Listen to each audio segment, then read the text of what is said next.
예전에 화폐가 생기기 전에, 그러니까 화폐라는 것은 어떤 가치를 중립적으로 판단하기 위해서 생겼는데, 화폐가 생기기 전에는 되게 모든 것이 선물처럼 교환이 이루어졌어요. 물물 교환이. 그것은 이런 거였어요. 너 이거 필요해? 그럼 주는 거예요. 그럼 너 필요한 거 뭐야? 근데 그 필요한 정도가, 서로 나누는 정도가 일치하는 경우가 거의 없어요. 요즘 기준으로 그 기준이 일치하는 경우가 없는 거죠. 그 차이가 굉장히 심할 수가 있었어요. 예를 들어서 소금 한 컵에 사슴 한 마리, 뭐 소 한 마리 이런 식으로. 그러니까 지금 기준으로 생각하면 말이 안 되지만, 그때는 내가 2% 부족한 사람이 있고 80% 부족한 사람이 있고 98% 부족한 사람이 있는데, 그 2%와 98%가 교환이 가능했던 거죠. 그런데 지금 앞으로 다가오는 시대가 그렇게 돼가고 있는 거예요. 다시. 그러니까 다시 과거로 돌아가는 경향이 계속 보이고 있어요. 그게 이제 인공지능 로봇 때문에 그런 건데, 이제 그런 이야기들을 그런 이야기가 왜 여러분들한테 도움이 되냐면은, 학부모들하고 대화할 때 좀 여유를 가질 수가 있어요. 어차피 공부해도 성공 못해요, 어머니. 뭐 이런 말을 할 수 있고, 물론 그렇게는 말 안 하겠지만은, 좀 전혀 다른 시대가 오고 있다라는 것이죠. 그래서 관점의 변화가 대화 내용의 변화를 가져다 주기 때문에 그런 방식으로, 그 다음에 어떤 행사를 기획하거나 할 때에도 도움이 될 수 있다고 봅니다. 그래서 제가 이제 이 책이 3쇄가 다 팔려서 4쇄를 인쇄를 해야 되는데, 여기까지 이제 교정을 봤어요. 좀 여기까지 교정 보고, 이제 뒤에 오늘 잠깐 남은 시간에 교정을 또 봤는데,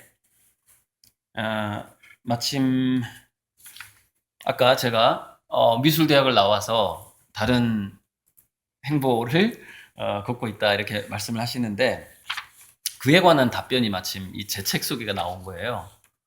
교정하는 중에.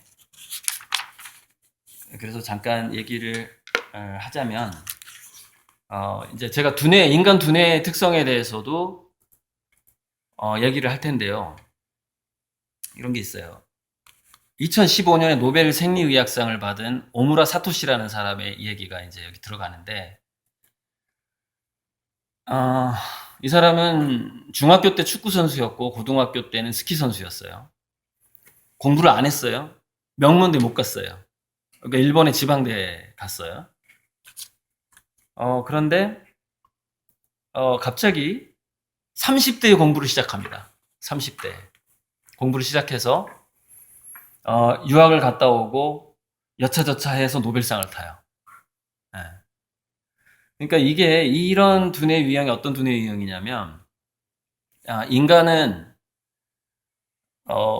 평균적인 두뇌가 물론 한 50%는 있겠죠. 그러나 이쪽 25%하고 이쪽 25%는 전혀 다른 방식으로 진화를 하게 됩니다. 한쪽은 굉장히 산만한 두뇌로 진화를 하게 되어 있어요. 25% 정도는. 그러니까 우리가 ADHD를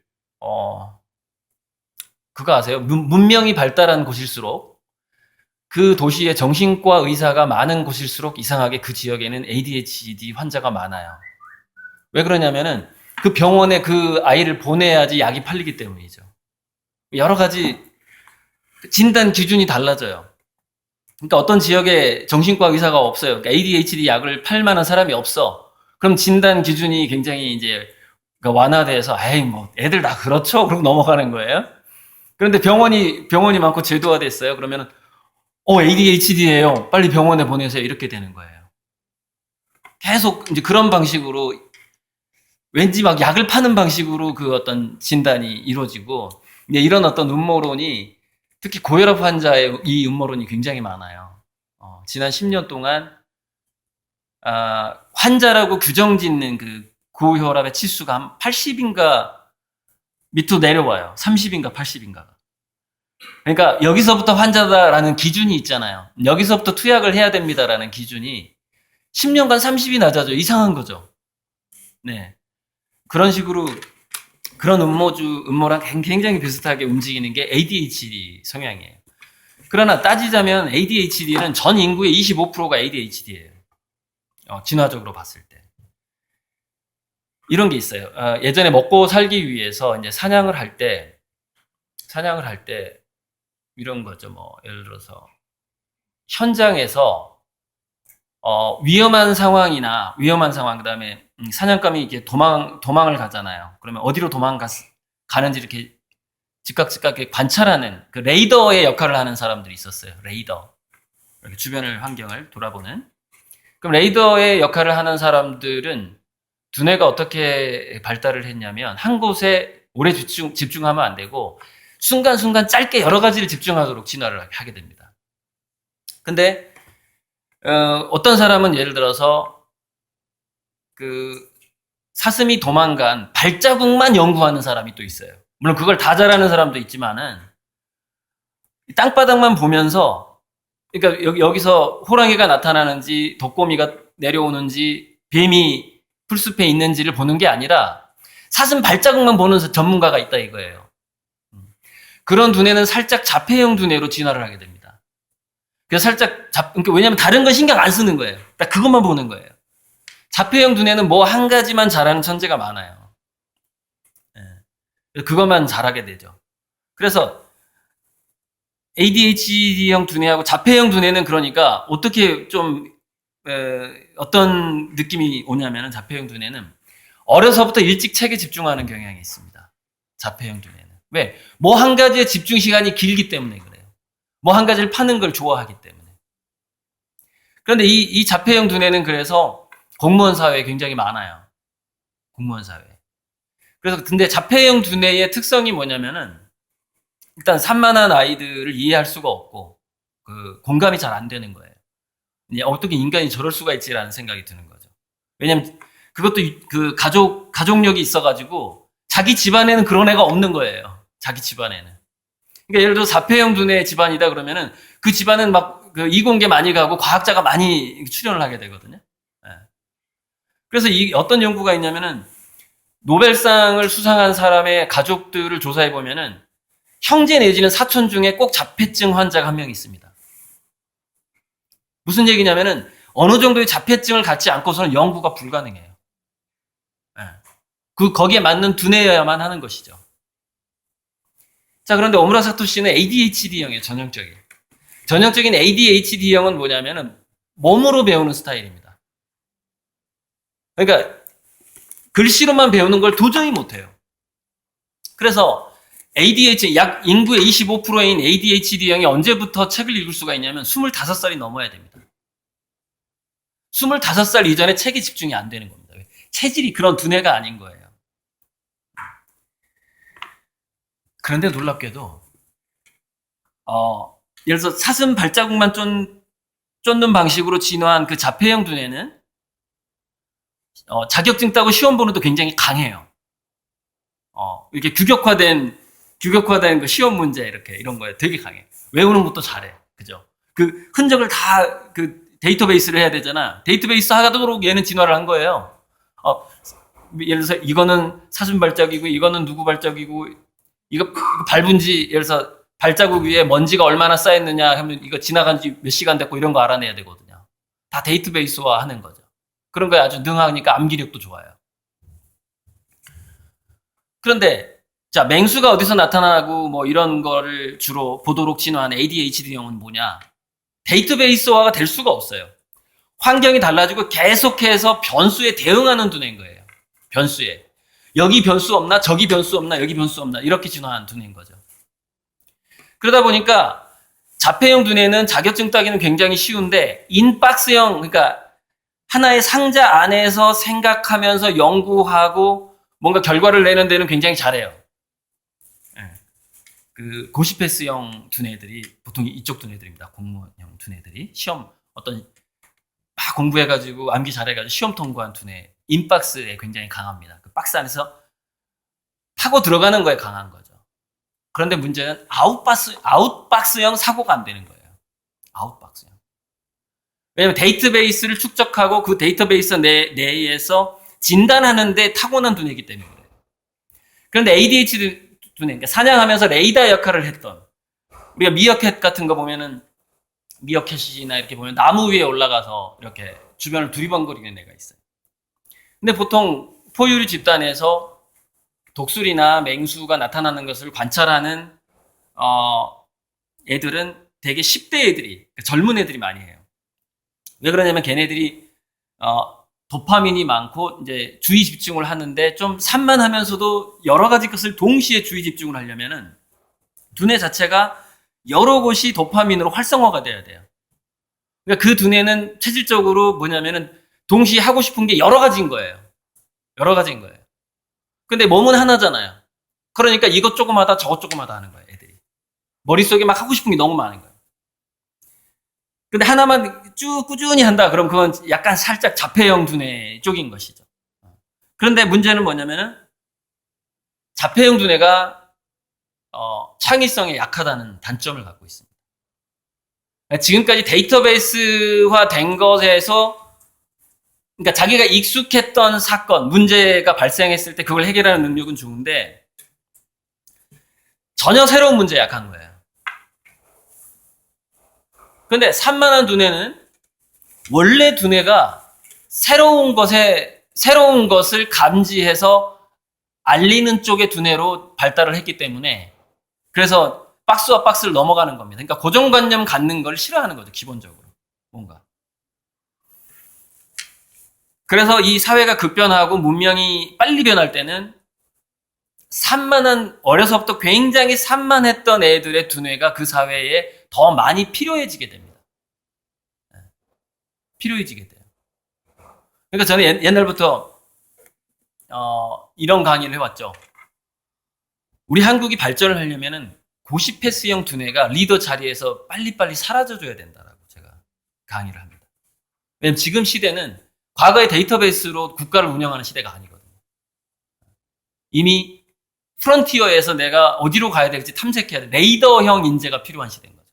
단지 그것이 국민 여론이라든가 국민 투표를 겪으면서 이렇게 공론화하는 작업이 필요한데 자꾸 뭔가를 제한하는 두뇌가 많이 필요해지는 지금 상황인 것이죠. 시대 자체가. 그런데 우리 교육은 여전히 자폐형 두뇌에 유리하게끔 현재 틀이 짜여져 있습니다. 근데 그것을 극복했던 사람이 오무라 사토시고, 자, 이렇게 되는 겁니다. 나이가 들수록 ADHD형 두뇌라 할지라도 나이가 들다 보면은 전반적으로 체내에서 호르몬이 줄어들게 돼요. 그러니까 도파민이 줄어들게 되죠. 그러니까 그때 비로소 한 25살, 30살쯤 됐을 때 그때 비로소 나도 공무원 시험이나 한번 봐볼까? 라는 생각이 드는 거예요. 근데 그런 애들이 10대 중반엔 절대 그런 생각이 안 들어요. 이거 하고 싶고 저거 하고 싶고 뛰어나가고 싶고 막 하고 싶은 게 너무 많은 거예요. 근데 30살쯤 됐을 때 그러니까 무슨 얘기냐면은 산만한 두뇌는 원래 현재 우리 수능 보고 대학 가는 이 과정을 있잖아요. 그러니까 35세 대학을 가야 돼요. 35세. 근데 자폐형, 굉장히 집중하기 좋아하는 형은 20살에 대학 가도 돼요. 그리고 더 일찍 가도 돼요. 조기에 대학 가도 돼요. 즉, 지금 현재 시스템에 맞는 이런 것이 우리가 하나의 기준으로 우리 두뇌를 평균 유형으로 봤을 때 어떤 문제가 생기냐면은 정말 미래에 필요한 인재를 문제 하나, 열등 하나, 아니면 정신 이상자로 낙인 찍을 그런 오류가 엄청나게 많아집니다. 지금 우리 공교육 내에서 그런 일들이 벌어지고 있는 거예요. 그것을 정면으로 반박하는 자료가 이 오무라 사토시 사례고요. 실리콘밸리의 CEO들을 전부 모아놓습니다. 이렇게 모아놓고 예를 들어서 초등학교 때 난독증이나 산만한 ADHD 이런 거로 학습 장애를 겪었던 사람 손 들어보세요라고 얘기를 합니다. 그러면은 이게 보통 사람들은 그게 5%에서 8%가 나와요. 학습 장애로 고생했던 사람 손 들어보세요 그러면. 그런데 지금 아주 돈을 잘 벌고 있는 실리콘밸리에서 잘 나가는 사장님들을 모아서 초등학교 때 학습 장애를 겪었던 사람 손 들어보세요. 몇 프로 나올 것 같아요? 무려 50%가 나옵니다. 증명이 되는 거예요. 그래서 저는 이거 뇌과학 공부를 하면서 산만한 애들이 아웃박스형에 강하구나. 그런데 우리가 벤처기업을 한다는 것은 아웃박스형 사고를 하지 않으면 창업 자체가 불가능합니다. 인박스형은 취업하기가 유리해요. 취업시험을 보기가 유리해요. 그런데 문제는 시대가 변하면서 대기업에서도 중소기업에서도 이제는 아웃박스형 사고를 가진 사람들을 뽑기 시작한 겁니다. 입사 시험 제도 자체가 바뀌기 시작한 거죠. 그래서 그런 것 중에 하나가 예를 들어서 수능 등급을 안 본다. 영어 시험 그 점수를 안 보는 것. 뭐 그런 거죠. 뭐 예를 들어서 우리나라 홍대에서 실기시험을 폐지했잖아요. 이상하잖아요. 미술대학인데 실기시험을 안 보고 뽑는단 말이죠. 뭘 보냐면 생각을 보는 거예요. 생각. 어떻게 아웃박스형 사고를 하는가 그 생각을 보는 거예요. 인터뷰를 하면서. 왜냐면 지금 이미 기술로서 예술가가 되는 시대가 아니란 말이에요. 특이한 생각을 할 수 있어야만이 예술가로 성공하는 시대로 바뀌었기 때문에. 미술대학에서도 실기시험을 안 보는 상황이에요. 우리나라 정말 서울대보다 조금 안 좋은 홍대. 제가 서울대 출신이라서 우리는 항상 홍대하고 서울대 미대는 약간 그 경쟁 관계에 있습니다. 그래서 그 얘기하고 넘어갈까? 예를 들어서 자 대학 교수다 그래요. 대학 교수다 그러면은 미대 교수다 그러면은 한 5대5 정도 돼요. 홍대 출신하고 이제 물론 다른 타대학 출신도 있지만 뭐 무슨 공모전의 심사위원이다 그러면 5대5 되게 반대 5대5거든요. 근데 이걸 아셔야 돼요. 홍대 입학 정원이 서울대 10배예요. 더 많이 뽑아요. 우리 20명 뽑을 때 거의 200명 뽑고 150명 뽑아요. 그러니까 그 확률적으로. 그래서 이제 그 입학 인원 자체가 다르기 때문에 사회적으로 보여지는 그 홍대 출신의 잘 나가는 사람도 굉장히 많이 보이는 거죠. 그런 측면이 좀 있습니다. 자, 쭉 가보자면 그런데 이 오무라 사토시가 그 특허 수입으로 약 50억을 자기 고향에다가 기증을 하는데 뭘 기증을 했느냐 오무라 사토시가 미술관을 기증을 합니다. 명작들을 50억을 들여서 사가지고 사실 건물값이 얼마나 들겠어요? 한 10억? 5억? 근데 그 작품값이 많이 들겠죠. 판화를 살려고 그래도 피카소의 판화 같은 건 하나 2억 정도 합니다. 그러니까 복제품인데 2억 정도 해요. 앤디 워홀 같은 거. 아니 왜 이 사람은 노벨상 수상자가 고향에다가 그 돈을 벌여서 미술관을 선물을 하냐는 거예요. 거기 가볼 사람도 별로 없는데. 자, 그래가지고 서양의 굉장한 그 인문학자 중에서 존 러스킨이라는 사람이 있어요. 존 러스킨. 마지막 온 이 사람에게도라는 그 좀 아주 작은 소책자가 감동적인 소책자가 있어요. 그러니까 무슨 얘기에 대한 거냐면은 그 성경에 포도밭의 비유가 있어요. 그러니까 어떤 일꾼은 아침부터 가서 일하고 다음 일꾼은 점심 때부터 가서 일하고 마지막 그 세 번째 일꾼은 그래도 일꾼이 부족하니까 저녁에 뽑아서 딱 1시간만 일해요. 근데 주인이 돈을 주는데 임금을 다 똑같이 주는 거예요. 10시간 그 당시에는 거의 12시간도 일을 했답니다. 그 당시에는. 노동자들이. 10시간 일한 사람하고 1시간 일한 사람하고 똑같이 임금을 주니까 10시간 일한 사람이 불만이 생기잖아요. 왠지 자기는 10배를 받아야 될 것만 같은 그런 거. 근데 제가 이 비유를 학부모 강의할 때 가끔 쓰는데 주인이 이렇게 얘기하죠. 너는 나랑 이것만 받기로 약속했지 않냐 이거야. 주인이.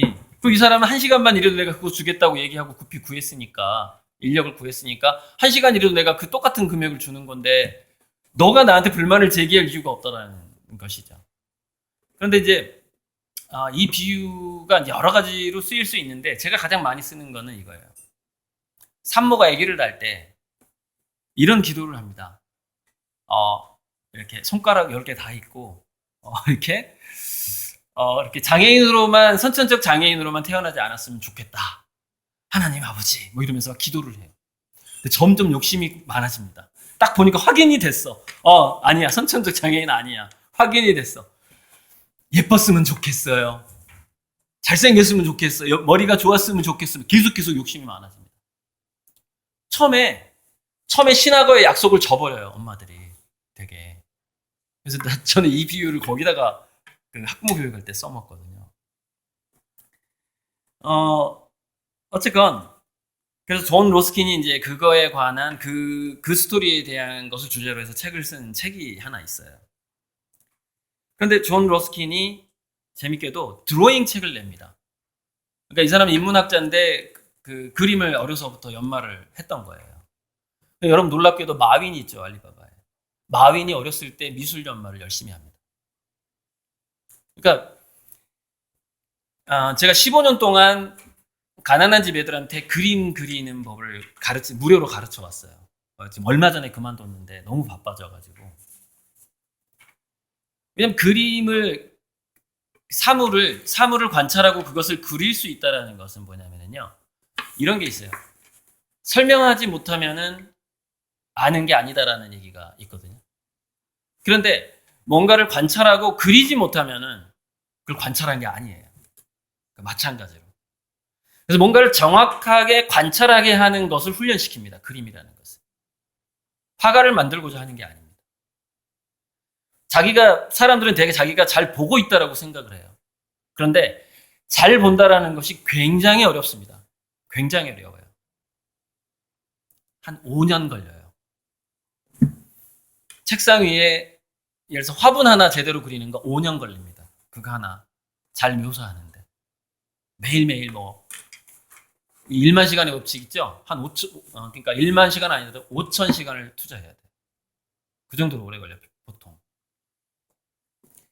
자, 그래서 이 존 로스킨이 하는 얘기가 드로잉의 목적에 대해서 존 로스킨이 이렇게 얘기를 합니다. 고도의 사유를 위해서는 사물을 잘 관찰하고 그걸 그려보는 연마가 필요하다는 얘기를 합니다. 존 로스킨이. 철학자인데.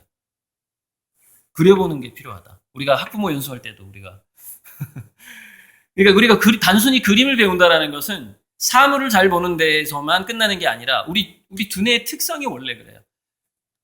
인간의 두뇌는 응용력이 너무 좋아요. 응용력이. 그래서 숲 그림을 잘 그리는 사람은 숲 그림만 잘 그리는 게 아니라 인간 관계도 잘 보게 되는 거예요. 그걸 응용해버리는 겁니다. 우리의 두뇌가. 그러니까 전체적인 구도를 잡는다라는 것은 전체적인 조직에서 적재적소에 우리가 인사권을 행사할 때 이런 거에도 다 적용이 돼버리는 거예요. 구도를 잡아서 그림 하나를 연구하는 것 자체가. 그 얘기를 존 로스킨이 합니다. 이제 여기까지만 이제 하고. 그러니까 제가 그림을 어려서부터 초등학교 때부터 미술부였으니까 그림을 연마하면서 대학 이제 고3 때부터 20살 때부터 본격적으로 이제 인문학 공부를 시작했는데 그때 이제 이렇게 인문학 공부를 시작했던 거는 그냥 저 화가들 때문이었어요. 화가들이 추사 김정희, 밀레 이런 사람들이 일단 10,000권을 읽어야 된다는 거예요. 책을. 그림을 잘 그리려면. 저런 명언을 제가 접합니다. 그래서 10,000권을 읽으려고 노력했는데 여러분 아주 매일매일 열심히 책을 읽을 때 10,000권 읽으려면 약 25년이 걸립니다. 25년. 엄청나게 오래 걸려요. 그래서 이제 그 책을 읽다 보니까 왠지 제 마음에 드는 책도 있고 제 마음에 좀 읽기 싫은 책도 있는데 어쨌건 많이 읽으려면은 막 이것저것 다 읽을 수밖에 없어요. 근데 그 중에서도 제 눈에 확 들어온 책들이 대부분 생물학 중에서도 뇌과학 쪽이 굉장히 마음에 들었어요. 왠지 제 체질하고 맞는 거죠. 그리고 사회학이나 이제 과학 중에서도 과학기술 같은 거. 그러니까 제가 우리 집안이 좀 목수 집안이어가지고 제가 미술대학 다닐 때 다루과 애들이 항상 저한테 그랬어요. 너는 공대생이 왜 그 미술대학을 다니고 있냐 그랬어요. 머리가 공대생 머리라는 거예요. 그래서 이제 과학기술 쪽도 좋아하는데 재료공학이라든가 구조역학 이런 것도 좋아해서 제가 이제 중소기업 발명품들 컨설팅을 하는 일도 한 3년 했어요. 그러니까 전 보자마자 이걸 어떻게 상품화 시켜야 되고, 다른 업체가 이 유사한 기능을 따라하지 않도록 하려면은 진입장벽이라 그래가지고 방어 특허라는 게 있어요. 이 방어 특허가 아주 죽이는 겁니다. 뭐냐면은 어떤 거 하나를 내가 시장에서 어떤 이 특허를 보존하려면 이 동일한 기능으로, 그러니까 우리가 산봉우리에 오르는데 여러 길이 있잖아요. 근데 이 한 가지 기능을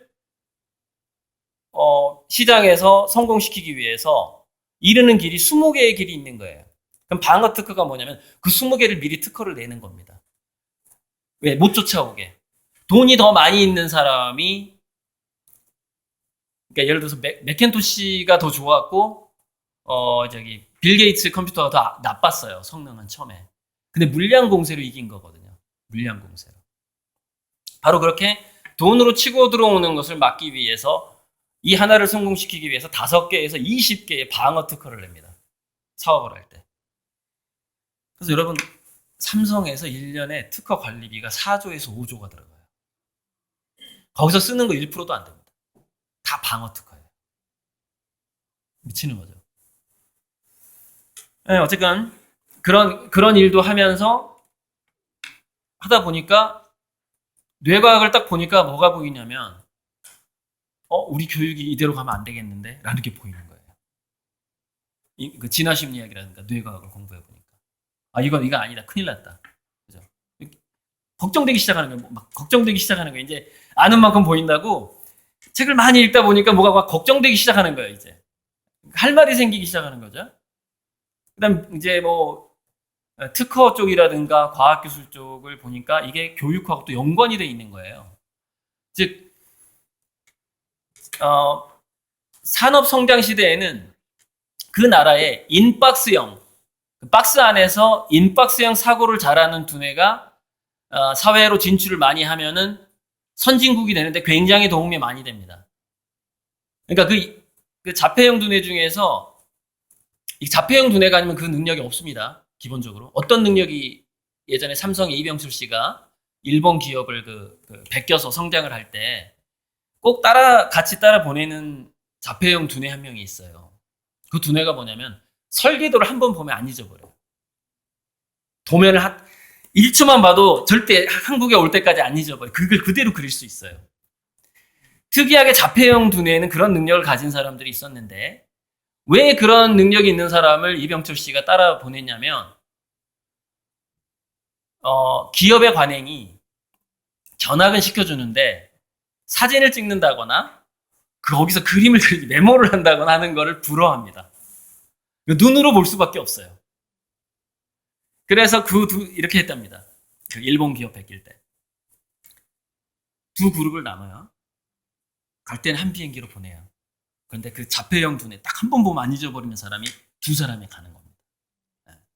그래가지고 10명이다. 그러면 10명이 쫙 견학을 해요. 그럼 2사람이 그걸 딱 모든 설계도를 머릿속에 딱 집어넣습니다. 그러면서 올 때는 반드시 비행기를 2대로 오는 거 알지? 올 때는 5명이 와야 돼. 왜? 비행기 한 대가 바다에 빠질 수가 있으니까. 이렇게 철저하게 해서 그 기술을 발전시킵니다. 이병철 씨 아주 유명한 사례예요, 이게. 굉장히 유익했죠, 그죠? 그 자폐형 두뇌 딱 한 번 보면 안 잊어버리고 암기력 굉장히 좋은 사람들이 많이 유리했다, 필요했다 이거예요. 산업 성장기에는.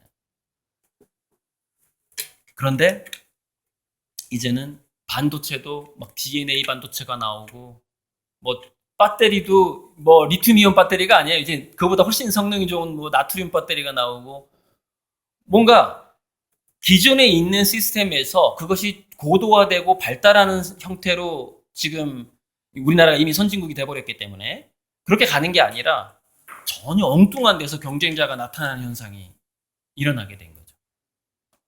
그러다 보니까 이제 지금은 과도기적으로 뭐가 잘 돼요? 그 C&D. 서로 떨어져 있는 것을 합쳐가지고 뭔가를 만들 방법이 없을까, 이거. Connect and Development, C&D. 스티브 잡스가 휴대폰을 만들었던 것도 다 C&D였다라는. 기존에 다 있는 기술이었어요. 마우스도 맥켄토시 기술의 거의 거의 대부분은 원래 제록스 회사에 있었던 거였어요. 제록스.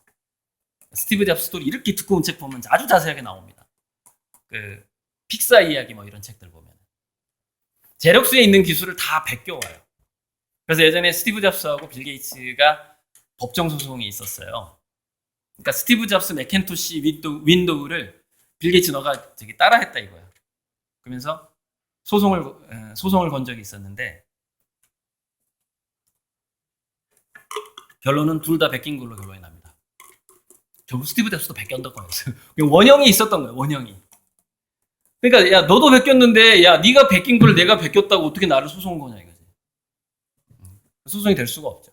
원작자가 따로 있었으니까. 그게 C&D예요. 있던 것을 잘 활용하는 거죠. 붙여가지고.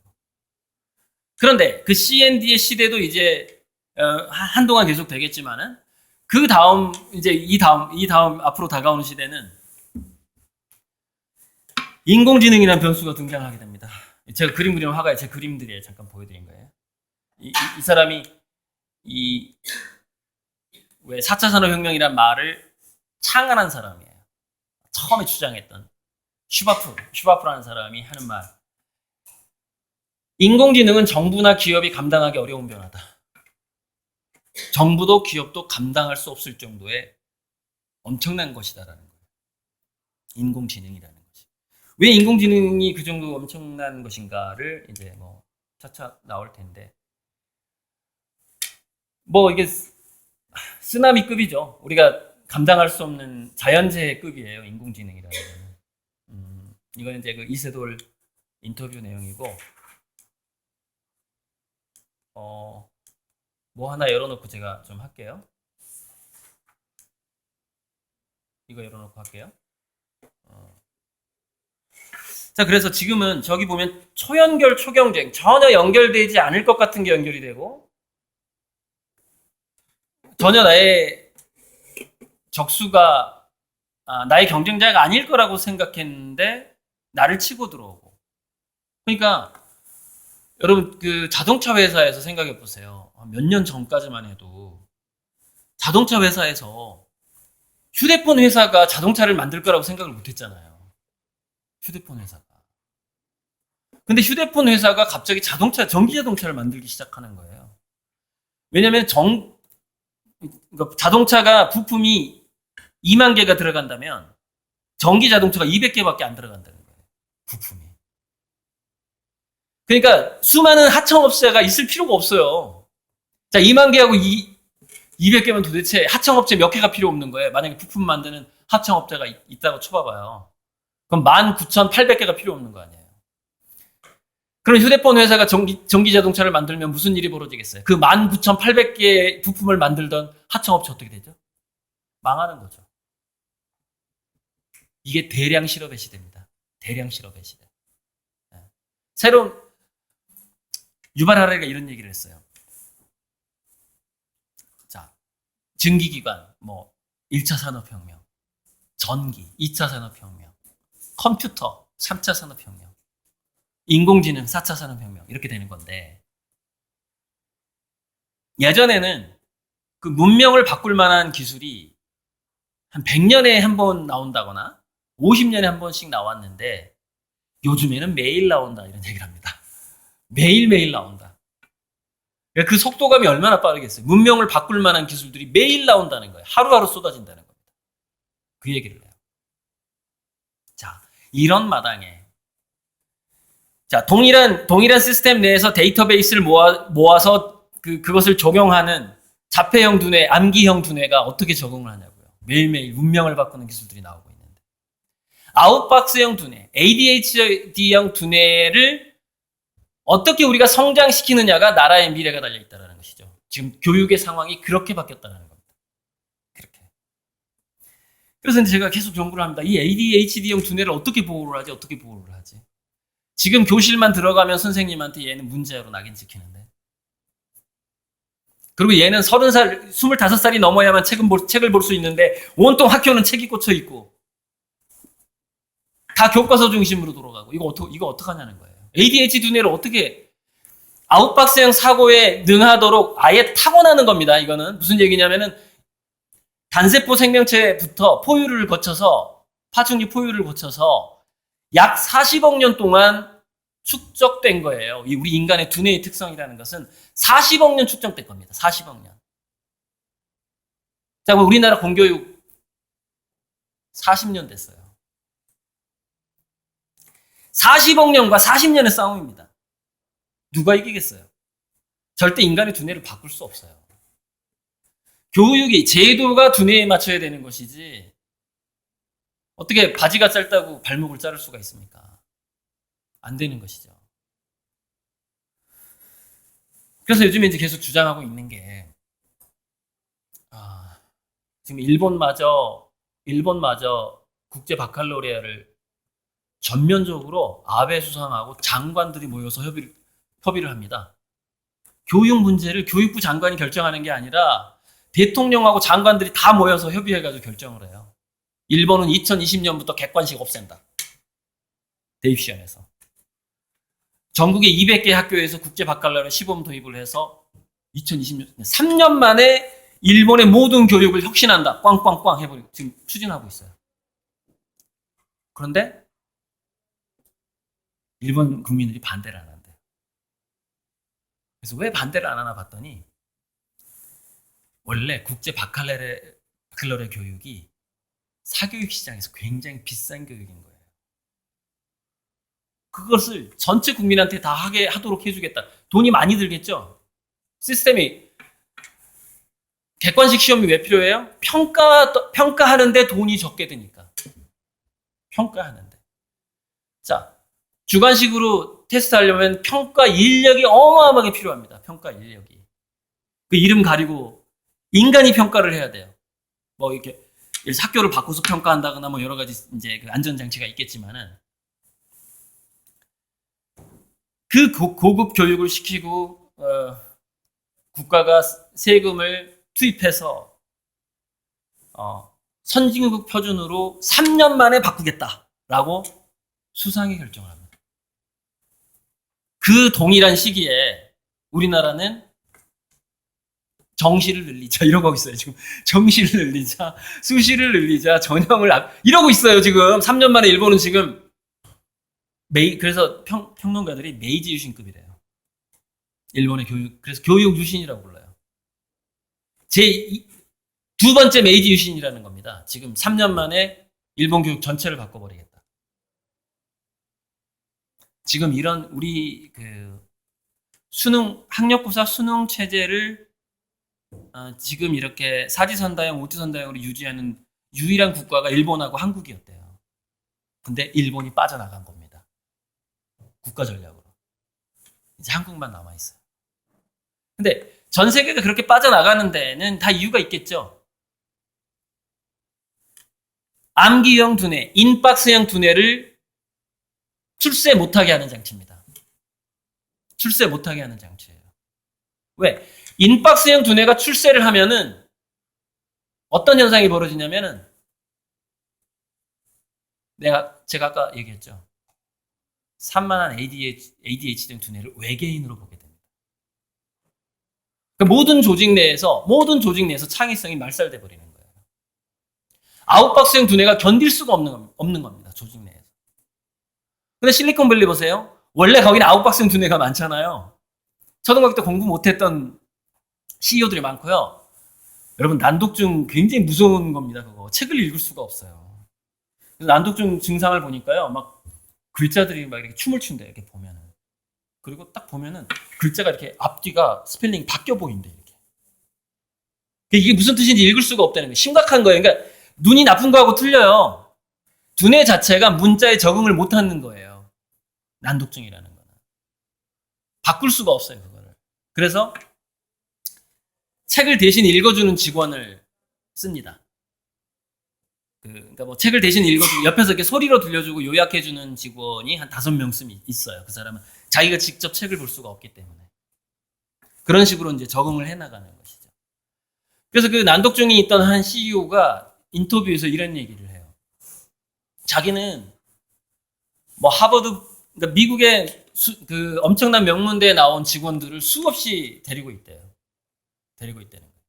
그러면은 자기가 어떤 의사결정을 할 때 원탁에다가 그 엘리트들을 앉혀놓고 회의를 시킨대요. 소리는 들리니까 책은 못 보지만. 그럼 막 여러 가지 말을, 막 의견을 막 왔다 갔다 하는 거예요. 그러면 이 아웃박스형 두뇌의 특성은 뭐냐면은 그 의견들이 그림처럼 다가와요. 그림처럼. 그러니까 무슨 얘기냐면은 A 의견을 어떤 사람이 딱 던지면은 이것은 예를 들어서 어떤 부품처럼 느껴지는 거예요. B라는 사람이 의견 제시하면 그게 또 어떤 이미지화 되는 거죠. 이렇게. 마치 자동차 하나를 조립하는 것처럼. 이미지화 되는 겁니다. 그런 두뇌를 원래 타고나 있는 겁니다. 여러 가지, 왜냐면, 자, 보세요. ADHD 두뇌가 사냥 갈 때 가장 필요했던 능력이 뭐였냐면은 숲을 속에 숨어 있는 사자, 숲을 속에 숨어 있는 호랑이, 표범은 전박이죠. 왜 전박이죠? 나뭇잎, 위장한 거죠. 그 다음에 사자는 갈색이냐, 풀색이잖아요. 그리고 갈기까지 있죠. 왜? 그 평원의 그 갈대색이랑 똑같아요. 위장복, 천연 위장복을 입고 있잖아요. 자. 얼룩말은 근데 왜 그렇게 눈에 띄게 옷을 입었을까요? 그게 채채파리를 피하기 위해서 그렇게 진화를 했답니다. 흰색하고 강력한 그 보색을 가지고 있으면은 그 흡혈파리, 채채파리가 덜 붙는데요, 거기에. 얘가 두뇌가 헷갈리나 봐요. 그 무늬에. 얼룩말. 어쨌건. 그런 위장색을 갖고 있는데 그 탐색형 두뇌는 ADHD 탐색형 두뇌는 뭐냐면은 어떤 능력을 반드시 갖추어야 되냐면 꼬리만 보고 저게 표범이라는 걸 알아내야 돼요. 그러니까 아주 최소한의 단서를 가지고, 왜냐면 얘네들은 다 잠복해 있으니까, 맹수들은. 잠복해 있는 적을 찾기 위해서는 아주 작은 것을 보고 전체를 유추할 수 있어야 돼요. 그게 그 탐색가들의 특성이에요. 그래서 그것을 대부분의 우리나라 그런 두뇌들이 사업가가 많거든요. 그걸 사업가들은 뭐라고 부르냐면 촉이라고 부릅니다. 촉. 잉글리시로는 거트 필링이라고 그래요. 내장지능이라고 부르기도 하죠. 느낌이 와, 왠지 이 주식을 팔아야 될 것 같아. 뭐 이런 거. 그런 촉이 발달돼 있어요. 그래서 딱 이제 누워가지고 이제 공부 많이 한 사람들이 막 회의를 하면은 머릿속에서 그 여러 가지 의견들이 조립되기 시작한다는 거예요. 이 부품 버리고 그림이 하나로 모아지기 시작한다는 겁니다. 그 회의석상 위에서. 그럼 나는 우리가 왜 좋은 사업을 기획한다고 할 때 이렇게 얘기하죠. 그림 좀 잘 그려봐. 그렇죠? 근데 보통 이 그림 좀 잘 그려봐 이 말을 우리가 지금까지 대한민국에서 어떤 식으로 쓰였죠? 이거. 돈 빼돌리는 거. 그림 좀 잘 그려봐. 그러면 설계 변경해가지고 있잖아. 우리 각자 1억씩은 떨어져야 될 거 아니야. 이런 뜻으로 쓰였단 말이에요. 그림 좀 잘 그려봐. 그래서 자기는 공부 많이 하는 사람들을 회의시켜놓고 자기는 마지막에 결정만 한다는 거예요. 오가는 것에서 자기는 뭔가가 느낌이 온다라는 것이죠. 그러니까 바로 그런 도저히 이거는 그걸 어떻게 시각화시키고 그걸 어떻게 결론을 내고, 왜냐면 미래에 아직 생기지 않을 일을 어떻게 대처하고 뭐 이런 것들, 그런 것들을 아웃박스형 두뇌가 잘하는 거예요. 그런 것들. 그래서 자, 사지선다형을 없앤다, 서술형으로 바꾼다, 인터뷰를 강화한다, 이런 것들이 그 국가와 그 조직에서 암기력이 좋은 사람보다는 창의력이 좋은 사람을 절실히 필요로 하기 때문에 지금 바뀌어가고 있는 것이다 라는 것이죠. 자, 좀 넘어가 볼게요. 아이고, 이거 어마어마하죠. 그래서 미래 인재의 조건을 전부 6가지로 해가지고 하나, 둘, 셋, 넷, 다섯, 이 5개를 제가 한국말로 이렇게 정리를 한 거예요. 미래 학교에 필요한 6가지가 저거예요. 여유, 놀이, 다양, 선택, 협력, 조화예요. 저 6가지. 미래 학교에 꼭 필요한 어떤 하나의 컨셉 같은 거, 학교의 컨셉. 미래 창조력 6가지, 미래 인재 경쟁력 6가지.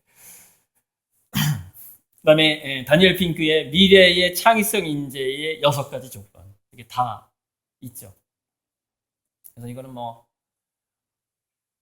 하나씩 보면은 제가 좀 전까지 얘기했던 그 아웃박스형 두뇌를 단련시키는 방식으로 짜여져 있어요. 그러니까 어차피 자폐형 두뇌, 암기력 두뇌, 디테일하게 이렇게 뭔가 연구하기를 좋아하는 두뇌는 그렇게 하도록 내버려둬야 돼요. 그리고서, 왜냐면 그건 하나의 아주 고도의 부품이 되는 거거든요. 근데 그 부품을 잘 갖다 쓰기만 하면 되는 겁니다. 그리고 아웃박스형 두뇌는 초중고등학교 때 어떻게 해야 되냐면은 얘가 하고 싶은 게 너무 많잖아요. 호기심이. 그걸 조금씩이라도 다 맛볼 수 있는 환경을 제공해줘야 돼요.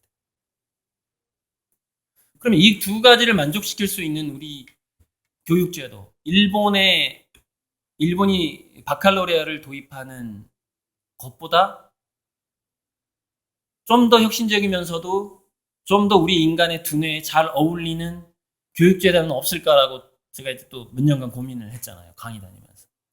그랬더니 유치원 때부터 동아리를 활성해야 된다는 결론이 나옵니다. 유치원 때부터. 국민대 총장이 이런 연설에서 이런 얘기를 했대요. 국민대학교 무슨 연설에서. 국민대 출신 중에서 돈으로 성공을 따진다고 쳤을 때 가장 성공한 2사람이 학점은 가장 낮고 동아리 활동을 열심히 했던 사람이다. 자기 대학에서 가장 출세한 사람이. 학점 신경 안 쓰고 거의 졸업 못할 뻔하고 동아리 활동 열심히 했던 사람. 국민대만 그러겠어요? 국민대만? 그래서 국민대 총장이 새로 이제 신임 총장이 동아리 활동에 3학점을 줍니다.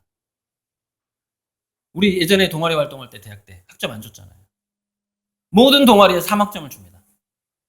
그것도 하려면 열심히 하라 이거예요. 동아리 활동. 아쉽게도 지금은 국민대만 그렇게 하고 있는 걸로 알고 있는데 이게 확대가 돼야 되고요. 확대될 뿐만 아니라 입시제도에도 반영이 돼야 되고요. 그것이 10%든 20%든 간에.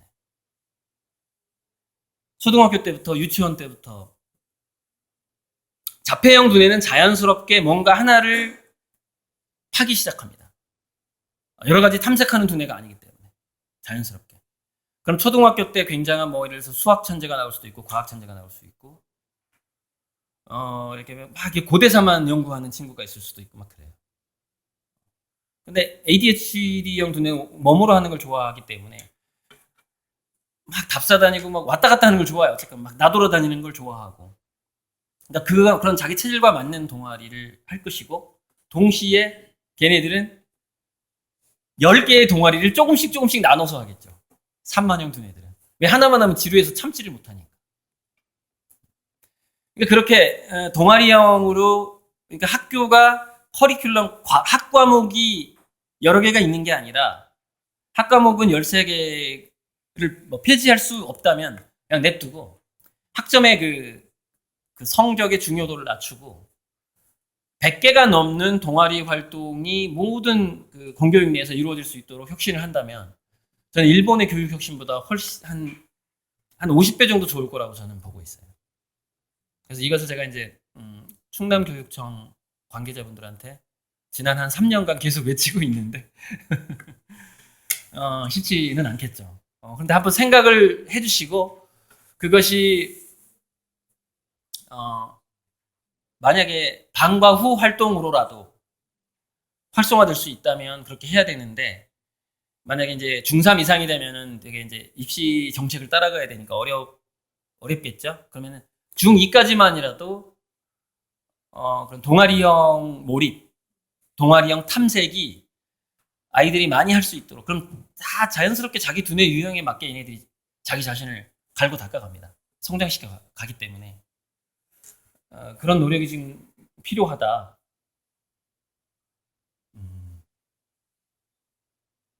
이 문구는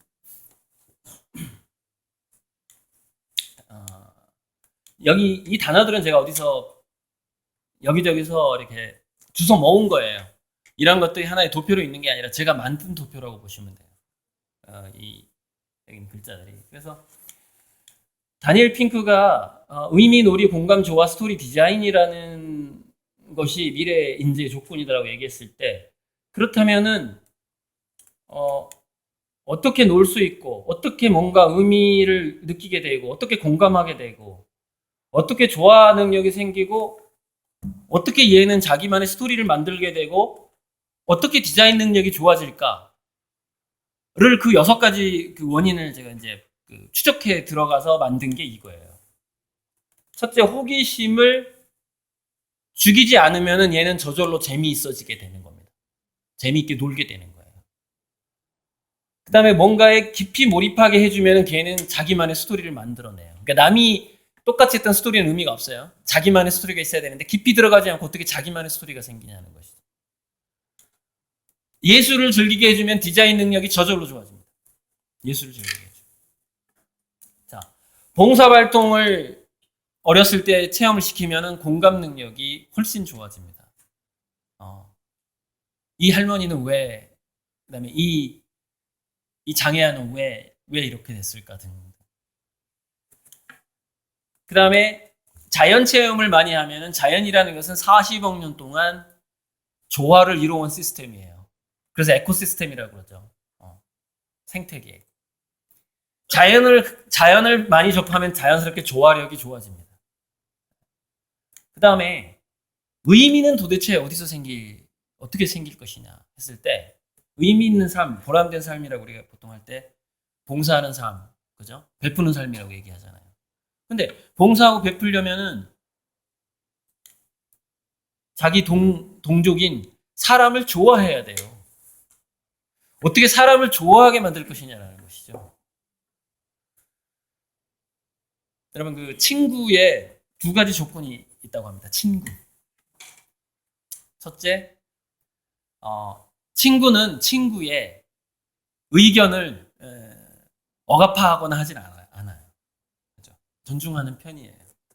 그래서 뭐 절충하려고 노력하고, 또는 야, 오늘은 네가 좋아하는 거 먹자. 다음 주에는 내가 좋아하는 거 먹고, 이런 식으로 이렇게 타협하기도 하고 양보하기도 하죠. 친구.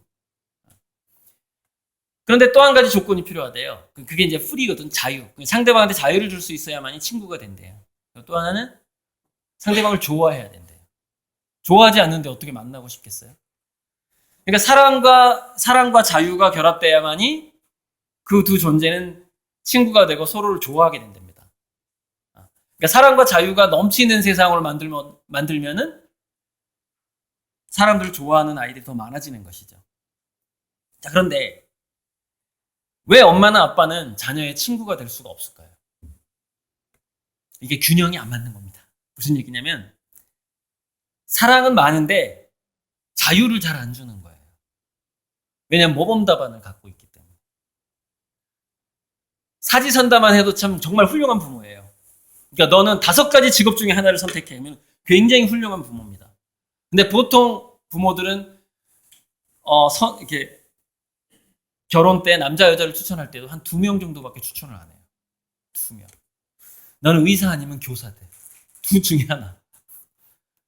근데 이게 심리학자들이 예전에 그 어떤 마요네즈인가 잼인가 음식 선택 실험이 있었어요. 사람들은 몇 가지 중에서 하나를 선택할 때 가장 심리적인 만족을 느낄까라는 실험이 있었습니다. 근데 암기력이 좋고 이제 뭐 이렇게 어떤 거에 대해서 좀 많이 아는 사람은, 예를 들어서 와인 전문가다 그러면 200가지 중에서 자기가 좋아하는 거 선택할 수 있어요. 200가지 다 아니까. 그죠? 근데 이제 그 뭔가 정보가 별로 없다고 쳤을 때 다 초보자야. 우리 아이들은 미래를 아직 살아보지도 않았어. 그죠? 초보자야. 직업이 25,000개가 된다는데 2만 5천 거 중에서 뭐가 될지, 그리고 대학교 1학년이 4학년 졸업하면은 자기가 희망했던 직업이 50%가 사라진대요, 지금. 졸업하면 그 직업이 없어. 대학교 1학년 때 내가 희망하는 직업이었는데 4년 만에 사라진 거예요. 50%가. 좀 더 구체적인 직업이겠죠. 대학교 1학년이 쓴 직업이니까. 자, 그런 시대에 보니까 보통 사람의 평균은 6가지를 제공해야만이 만족을 하더라는 겁니다. 그러니까 선 볼 때 남자 사진을 6명을 제시를 해줘야 돼요. 5명만 제시해야 해도 조금 불만이야. 이게 최소죠. 이게 5손가락 중에 하나를 선택하는 게 아주 최소의 어떤 뭐랄까, 서로 관계가 나빠지지 않는, 부모와 자식 관계가 나빠지지 않는 게 오지선다 정도 되겠죠. 근데 부모와 자식 관계가 좋아지려면 6가지 이상이어야 돼요. 제시하는 모든 것이. 너 취미생활 뭐 할래? 1, 2, 3, 4, 5, 6, 7, 8, 9가지까지 해주면 더 좋습니다. 8, 9 정도 해주면. 근데 5가지 이하로 제시를 해버리면 심리적으로 상대방이 나를 어떤 구석으로 몰아넣는다라는 느낌을 갖게 됩니다. 나를 위하는 게 아닌 것 같고 상대방이 나를 조종하는 것 같아. 이렇게 막 밀어넣는 것 같아. 어느 방향으로 푸시하는 것 같아. 푸시. 그러니까 이게 이렇게 유도하는 게 아니라, 넣지 뭐 이렇게 유도하는 게 아니라 푸시하는 것처럼 느끼게 되는 거죠. 그때 자유를 못 느껴요. 그 아이는. 그럼 어떻게 되냐? 아, 우리 엄마는 친구가 아니다. 이렇게 되는 거죠. 우리 아빠는 친구가 아니다. 사랑은 기본적으로 있다는 전제하에 선택권을 주지 않으면 친구로부터 멀어진다는 것이죠.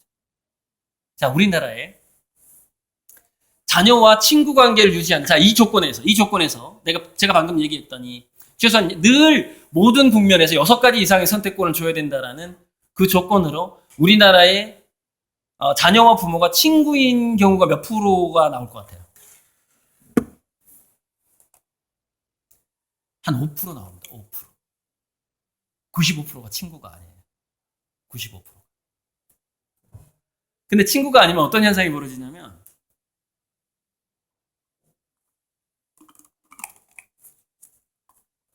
약 10살 무렵까지 그게 거의 결정이 된다고 보시면 돼요. 그러니까 마음의 결정이 돼요. 그러니까 우리 부모는 나한테 용돈을 주는 존재인가, 사랑을 주는 존재인가, 대화의 상대인가, 협상의 상대인가, 이런 게 이제 10살 무렵에 결정이 되는 겁니다. 그 이후에는 잘 안 바뀌어요. 그러니까 내가 사랑해야 될 존재인가, 부양해야 될 의무인가, 뭐 이런 것들이 이제 그 무렵의 심리 상태가 어느 정도 결정이 되는 거예요. 결정이 되는데, 이렇게 된다는 거예요. 초등학교 때 친구 관계가 아니라 이렇게 푸시하고 막 너 이거 오늘 학습지 여기까지 풀어야 돼 뭐 이런 거 다 푸시예요. 이런 거 다. 동아리형으로 이제 그 공교육이 바뀌어지게 되면은 부모가 애들한테 푸시를 좀 덜 하게 되죠. 모든 게 바뀌어야 되는 문제이기 때문에 쉽진 않아요. 대학 입시까지 뭐 입사까지 다 바뀌어야 되는 문제이기 때문에. 예를 들어서 국민 배당이라든가 국민 기본급 같은 게 생기게 되면 조금 더 푸시는 완화되겠죠. 근데 한국은 그렇지가 않아요. 경쟁에서 밀리면 너무 많이 망가지기 때문에 한국은 굉장히 푸시하는 경향이 많죠, 부모들이. 뭐가 어떤 문제가 발생을 하냐면 11살, 12살 무렵에 그 이제 두뇌 도표를 잠깐 볼까요? 이제 제 강의는 이렇게 좀 워낙에 분량이 많다 보니까 그냥 복불복이에요. 그래서 이제 다른 강의를 좀 들어주시면, 그러니까 유튜브를 제가 이렇게 구독을 하시라는 게, 제 강의가 1000개가 넘게 인터넷상에 올라가 있는데 다 틀려요, 내용이. 그러니까 중복되는 부분이 조금 있긴 하지만 좀 다른 방식으로 이렇게 풀어내려고 노력을 합니다. 그래서 오늘 이 한 강의로 이제 안 되는 거죠. 자, 논리적인 기억력이 10.5세에 급증합니다. 10살 무렵에. 이게. 그러니까 초등학교 5학년 때예요. 이게. 근데 이게 왜 그런가 봤더니 두뇌에서 딱 10살까지는 두뇌가 어떤 식으로 발달을 하냐면은 최대 밀도를 늘리더라고요. 시냅스를 막 만들어내요. 그러니까 그러니까 예를 들자면 새싹이 막 돋는 봄철 같은 거예요. 봄철. 그러니까 우리가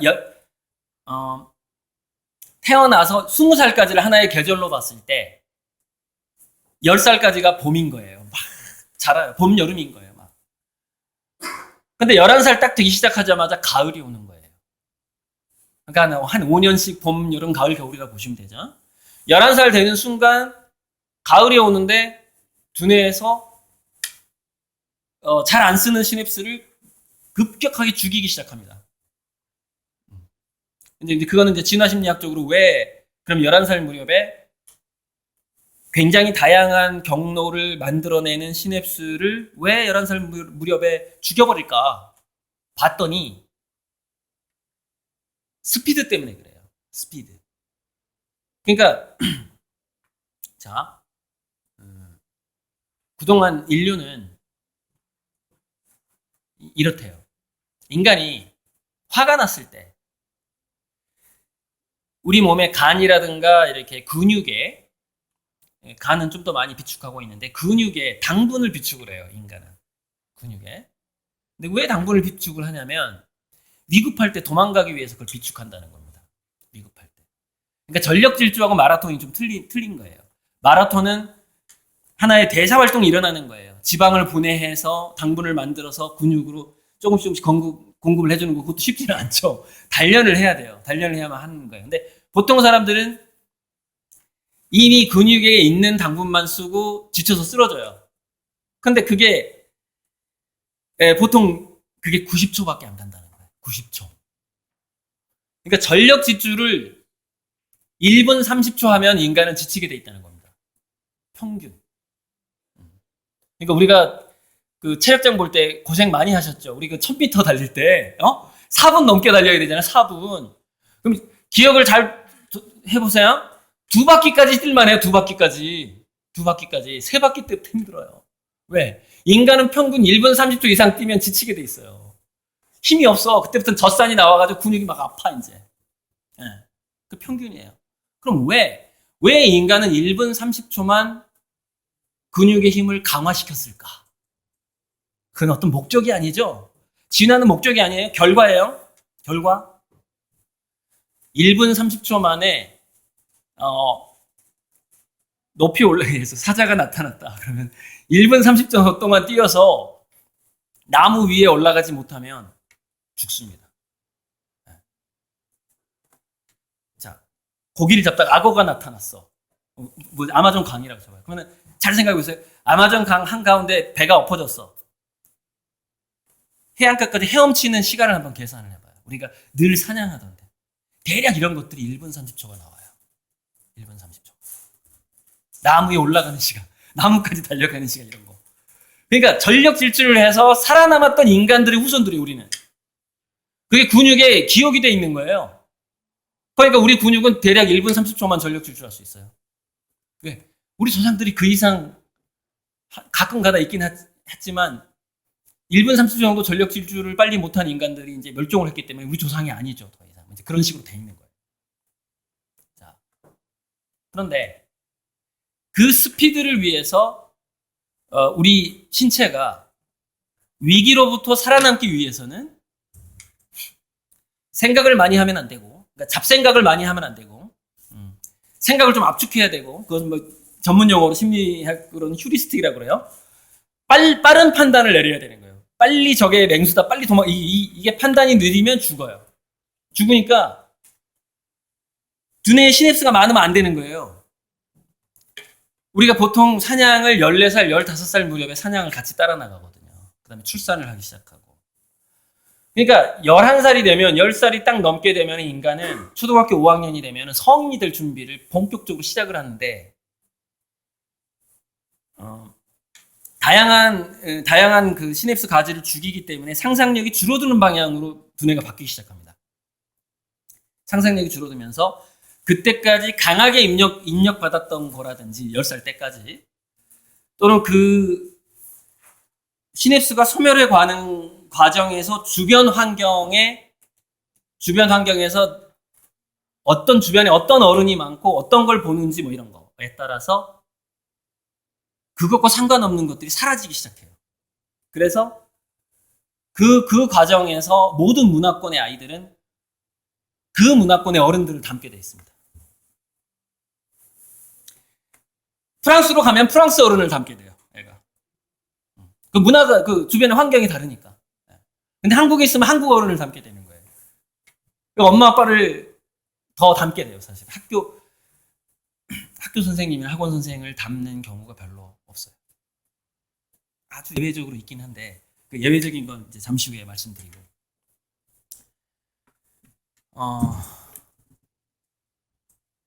스피드 때문에 시냅스 장가지를 줄이고, 그 전력 질주하고, 그 다음에 투쟁, 싸우는 거, 그 다음에 거짓말하는 거, 이런 쪽으로 머리가 발달하기 시작합니다. 그러니까 뭔가 작전을 세우고 때로는 뭐 거짓말도 하고 뭐 이런 쪽으로. 그게 생존의 기술이에요. 그러니까 11살 되자마자 생존의 기술 쪽으로 두뇌가 바뀌기 시작해요.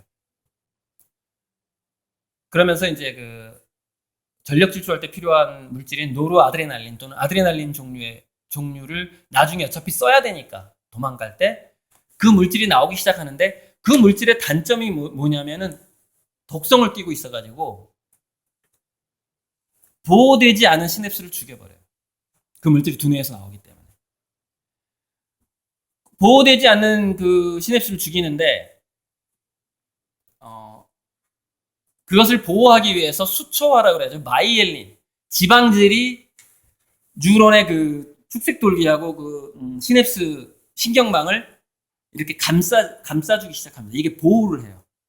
그 뉴런 세포가 연결망이 죽지 않도록 보호를 해주는 게 동시에 나오면서, 그게 보호되지 않은 것들은 동시에 죽여요. 마치 그 가지치기, 그래서 가지치기라고 그래요. 프루닝이라고 그래요. 뇌과학에서 프루닝이라고 그러는데, 그게 살아남기 위해서 그래요. 그리고 그것이 진화적으로 우리 몸에 세팅되어 있기 때문에 중학교 2학년쯤 되면 그게 최고조에 달하게 돼요. 근데 그 노르아드레날린이 어떤 물질이냐면은 짜증나게 하고 화나게 하고 그 다음에 싸우게 만드는 물질이에요. 근데 왜 그거를 짜증나게 하고 화나게 하고 싸우게 하냐면은 집단 생활하는 모든 포유류는 서열 경쟁이 들어갑니다. 그 나이 때쯤에. 11살부터. 누가 더 힘세? 누가 일진이야, 이진이야. 이게 이제 그 집단 생활하는 포유류 다 그 시기에 들어가게 돼요. 그래서 서열을 결정하게 되죠. 근데 우리가 지금까지 우리가 그런 어떤 서열의 결정을 뭐 고시패스라든가 뭐 대학 입시라든가 이런 걸로 이제 좀 이렇게 변화되어 와 있던 거예요. 그게. 그래서 공부 열심히 하는 애들 중에서 그 왜 질투심 많은 애들도 열심히 하잖아요. 독하게. 그게 서열 경쟁이에요. 그게. 자연스럽게 동물들도 그런 집단 생활하는 거의 모든 동물이 다 닭도 서열 경쟁하고 뭐 늑대 특히 심하고 다 서열 경쟁을 하죠. 그래서 싸울 준비를 하는 거예요. 예전에 그 서열 경쟁이라는 게 다 주먹 싸움이었어요. 몸 싸움이에요. 그러니까 그 근육을 단련시키고 노르아드레날린이라는 근육에 큰 힘을 주는, 근육에 큰 힘을 주려면 노르아드레날린이 나와줘야 되는데, 그 부대적인 현상이 뭐냐면은 화내는 거예요. 화내는 거예요. 그러니까 인간은 화를 내면 근육의 힘이 세져요. 화가 안 나면 그 에너지가 근육으로 잘 안 가는 거예요. 그래서 우리가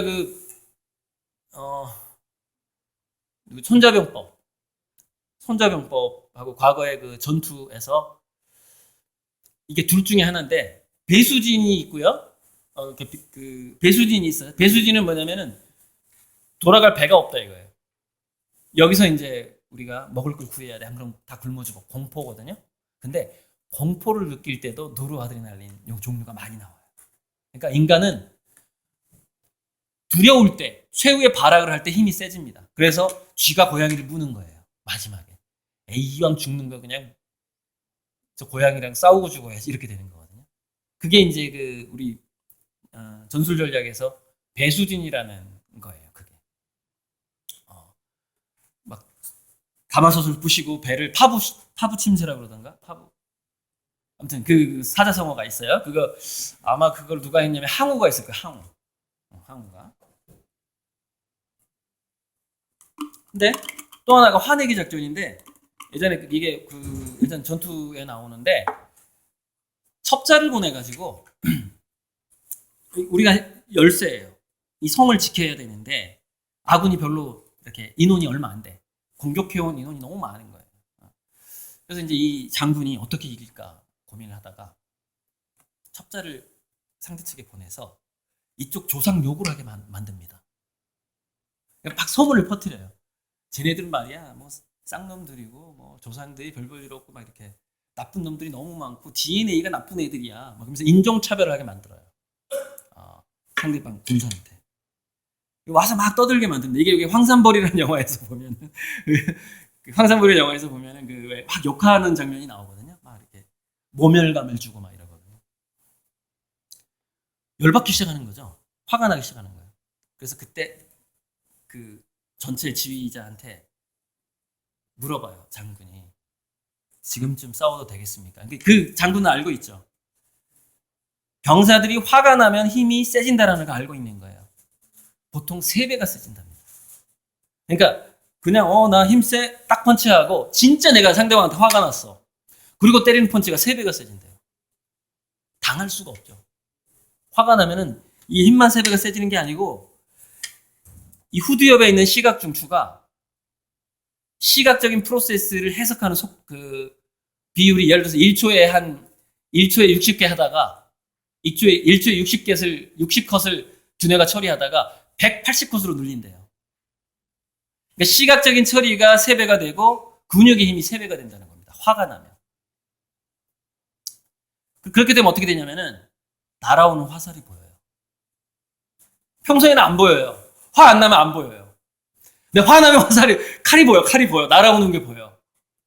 왜? 나는 3배를 더 많이 두뇌가 지금 엄청난 에너지를 쏟아 넣어가지고 이 시각적인 정보를 처리하고 있기 때문에 전투력이 3배가 증강돼 버리는 거예요.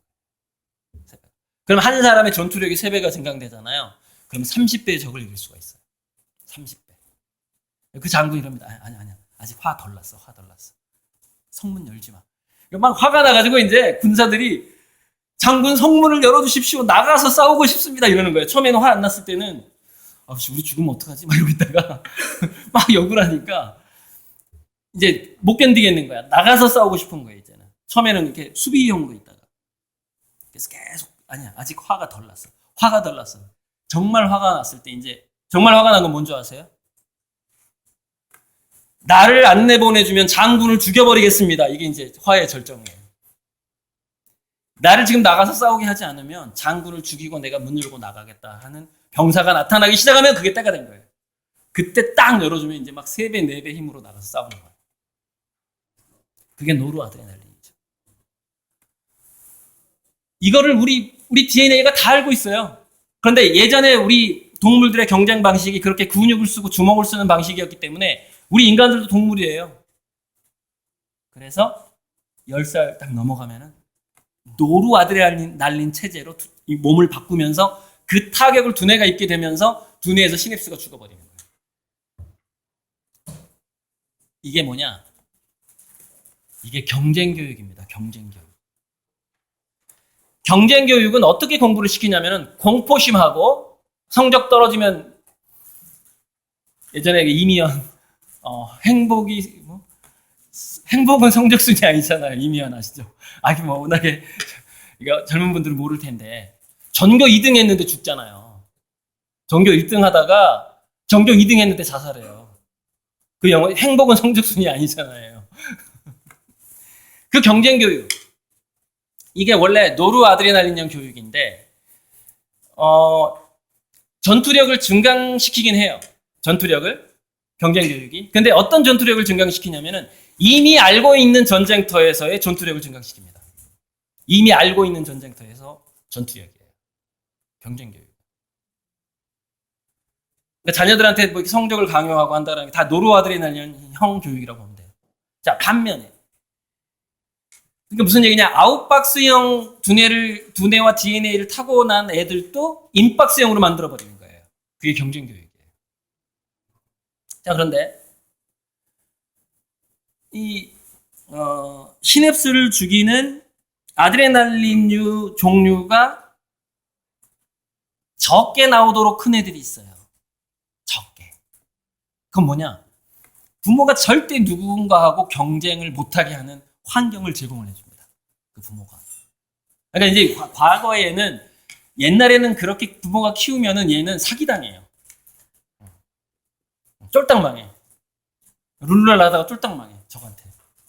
그러니까 이게 법 체계가 안정화가 되고 CCTV라든가 여러 가지 보안 체계, 블록체인 보안 이런 것들이 지금 좋아지고 있잖아요. 그죠? 앞으로 인공지능, 여러분 공기환경지능이라는 게 있거든요. 공기환경지능이 뭐냐면은 공기 중에 눈에 보이지 않는 센서가 떠다니는 환경이에요. 그걸 예전에 스마트 더스트라고 그랬어요. 스마트 더스트. 이게 이미 개발됐어요. 예전에 반말은 쥐가 듣고 낱말은 뭐 새가 듣고 뭐 벽에 귀가 달렸다 이런 속담들. 이게 현실화됐습니다. 인간 눈에 보이지 않는 데이터를 모으는 센서가 개발됐어요. 공기환경지능이 곧 실현돼요. 이제는 무슨 얘기냐면은 뭔가를, 그러니까 정말 사이코패스여서 범죄를 한다라는 우리가 막을 수가 없는데, 남이 안 보기 때문에, 내가 감시당하지 않기 때문에 방심해서 뇌물을 받는다거나 범죄를 한다거나 하는 일은 없어요. 이제 있을 수가 없어요. 모든 게 드러나 버리니까. 자, 그 환경이 지금 오고 있죠. 기술적으로 오고 있죠. 그리고 경쟁 교육은 임박스형에 갇히게 되죠. 창의성이 좋은 애들도 나빠지게 되고. 그러니까 인간의 두뇌가 그물망처럼 이루어져 있기 때문에 CND라는 것도요, 이것이 연결될 것 같다라는 걸 연결시킨 사람은 성공을 못해요. 왜? 수많은 사람들이 그 생각을 할 거니까. 그죠? 열심히 노력해서 특허를 냈는데 벌써 그 특허가 10년 전에 나 있어. 지금은 키프리스라고 특허 검색을 다 한 다음에 특허를 낼 수가 있는데, 옛날에는 그 홈페이지가 없었어요. 특허청 홈페이지가. 그래서 한 15년 전, 20년 전에는 정말 그런 사람이 있었어요. 10년 동안 연구를 해서 특허 출원서를 딱 가지고 특허청에 갔는데 일주일 전에, 2년 전에, 5년 전에 벌써 그 똑같은 특허가 나 있는 거야. 지금은 최소한 어떤 특허가 났는지 안 났는지는 검색을 할 수 있어요. 전 지구적으로 누가 내가 지금 하는 생각을 똑같이 하는 건 알 수는 없어요. 그거는. 알 수는 없지만, 그 기존에 있는 특허를 내가 응용하는 정도까지는 발달을 했죠. 정말 다행인 겁니다. 옛날에 10년, 15년 날리는 사람들 많았어요. 자, 그러다 보니까, 뭐냐면은, 반칙이 어려워지는 세상이 오고 있는 거죠. 반칙이. 근데, 원래 싸움이라는 것은, 이종격투기 같은 거 보세요. 이종격투기는 권투다 그러면 권투의 룰이 있고 한데, 이종격투기라는 것은 특별한 룰이 없지만, 물론 뭐 이렇게, 어느 정도의 어디를 때리면 안 돼, 뭐 이런 건 있죠. 이런 건 있는데. 근데, 동물들의 싸움을 보세요. 그런 거 없어요.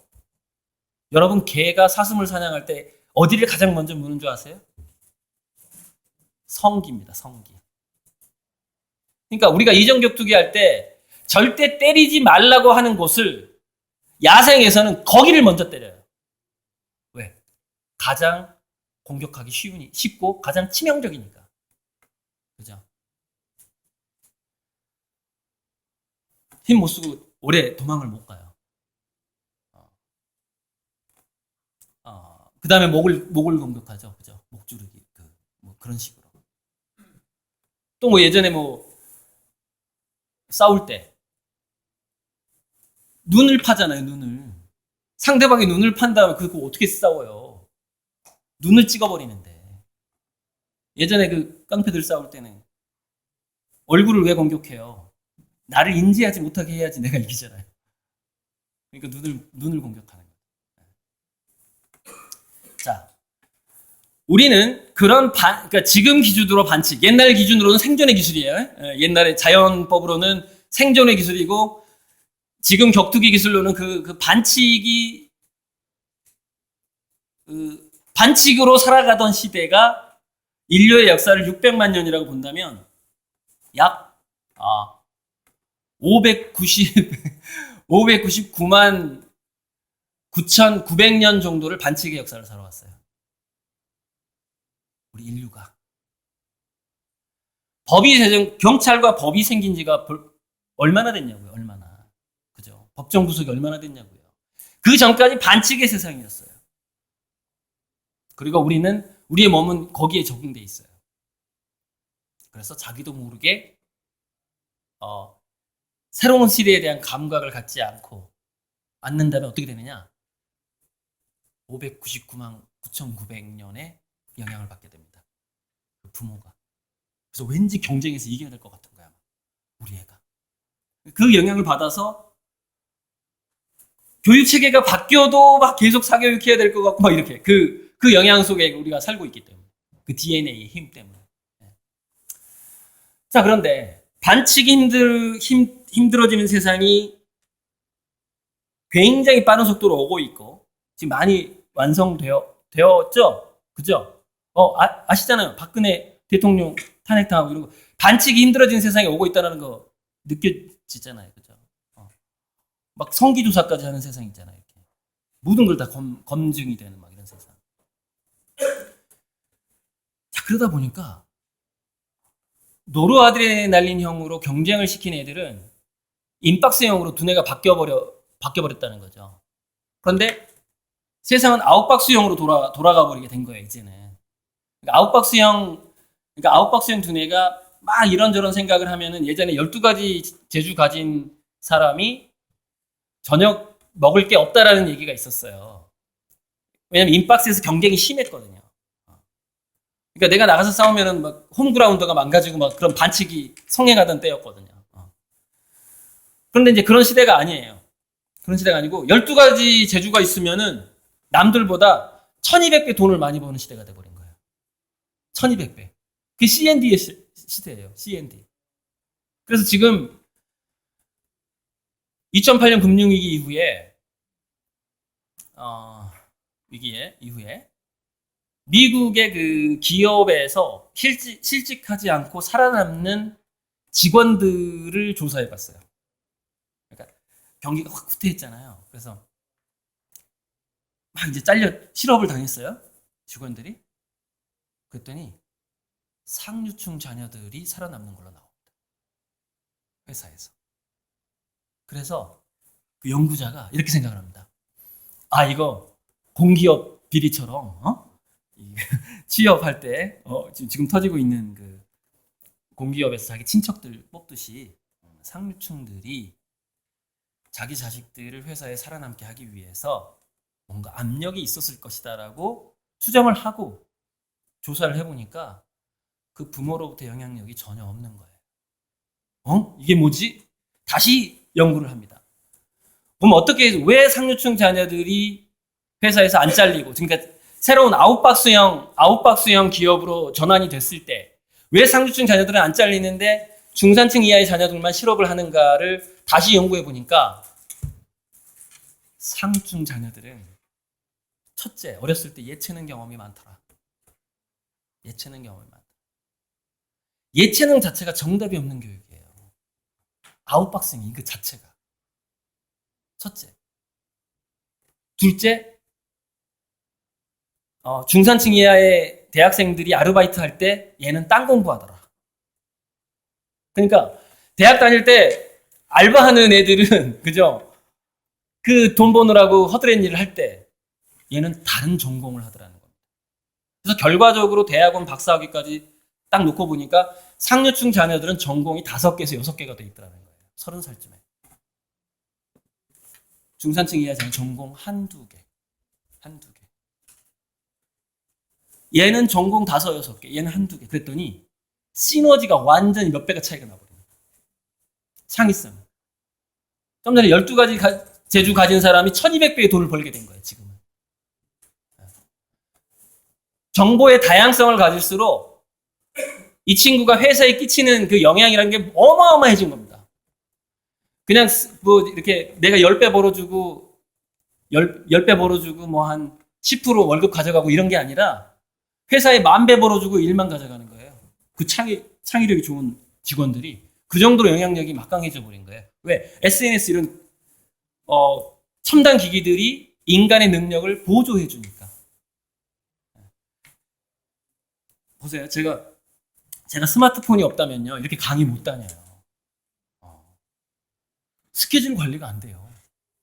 스마트폰 때문에 스케줄 관리 되는 거예요. 알람도 되고. 3일 후에 강의 있습니다. 이거 딱 뜨고. 얘가 비서 역할을 해주니까 이렇게 다니는 거거든요. 혼자. 매니저도 없이.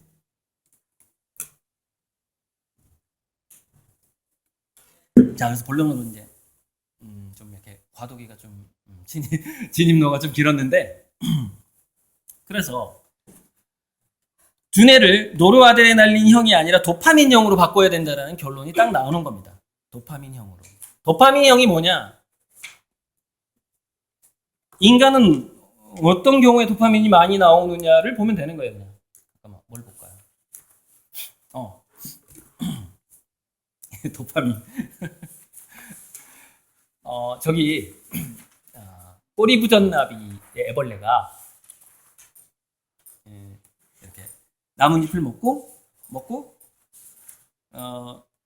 개미들이 좋아하는 그 단물을, 그러니까 오줌이 단 거예요. 오줌이 달아. 그래서 이제 배설물을 이제 개미들이 먹는데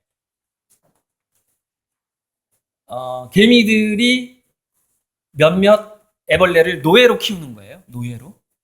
노예로 키우는데 개미들이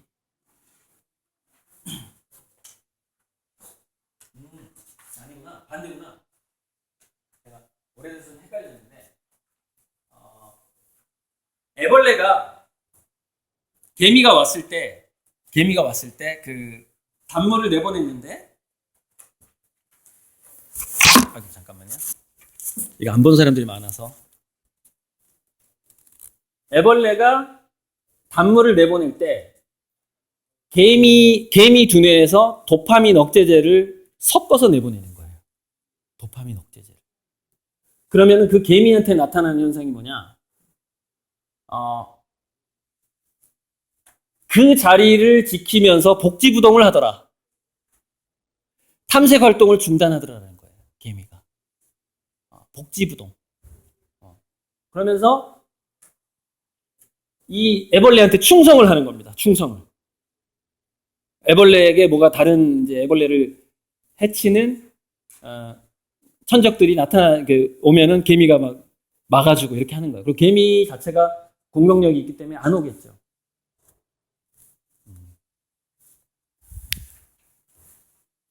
도파민이 많아지면 호기심이 많아지고 도파민이 적어지면 호기심이 줄어듭니다. 그래서 아이들은 선천적으로 도파민이 많고 50대가 되면은 도파민이 50배로 줄어들고 70세가 되면은 10대 후반 청소년의 5분의 1로 줄어듭니다. 도파민 그 나오는 양이.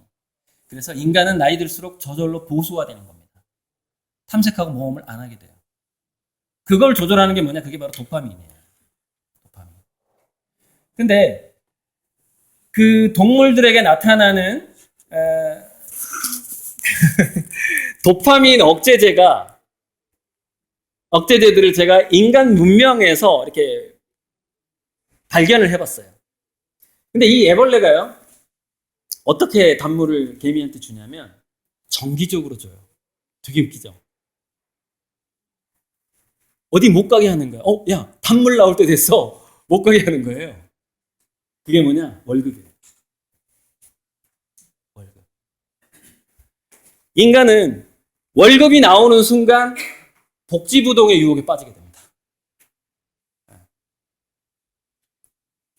자, 그럼 이게 뭘 의미하느냐?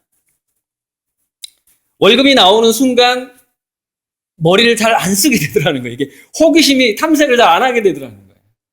그러다 보니까 근데 프리랜서들은 월급이 아니잖아요. 성과급이잖아요.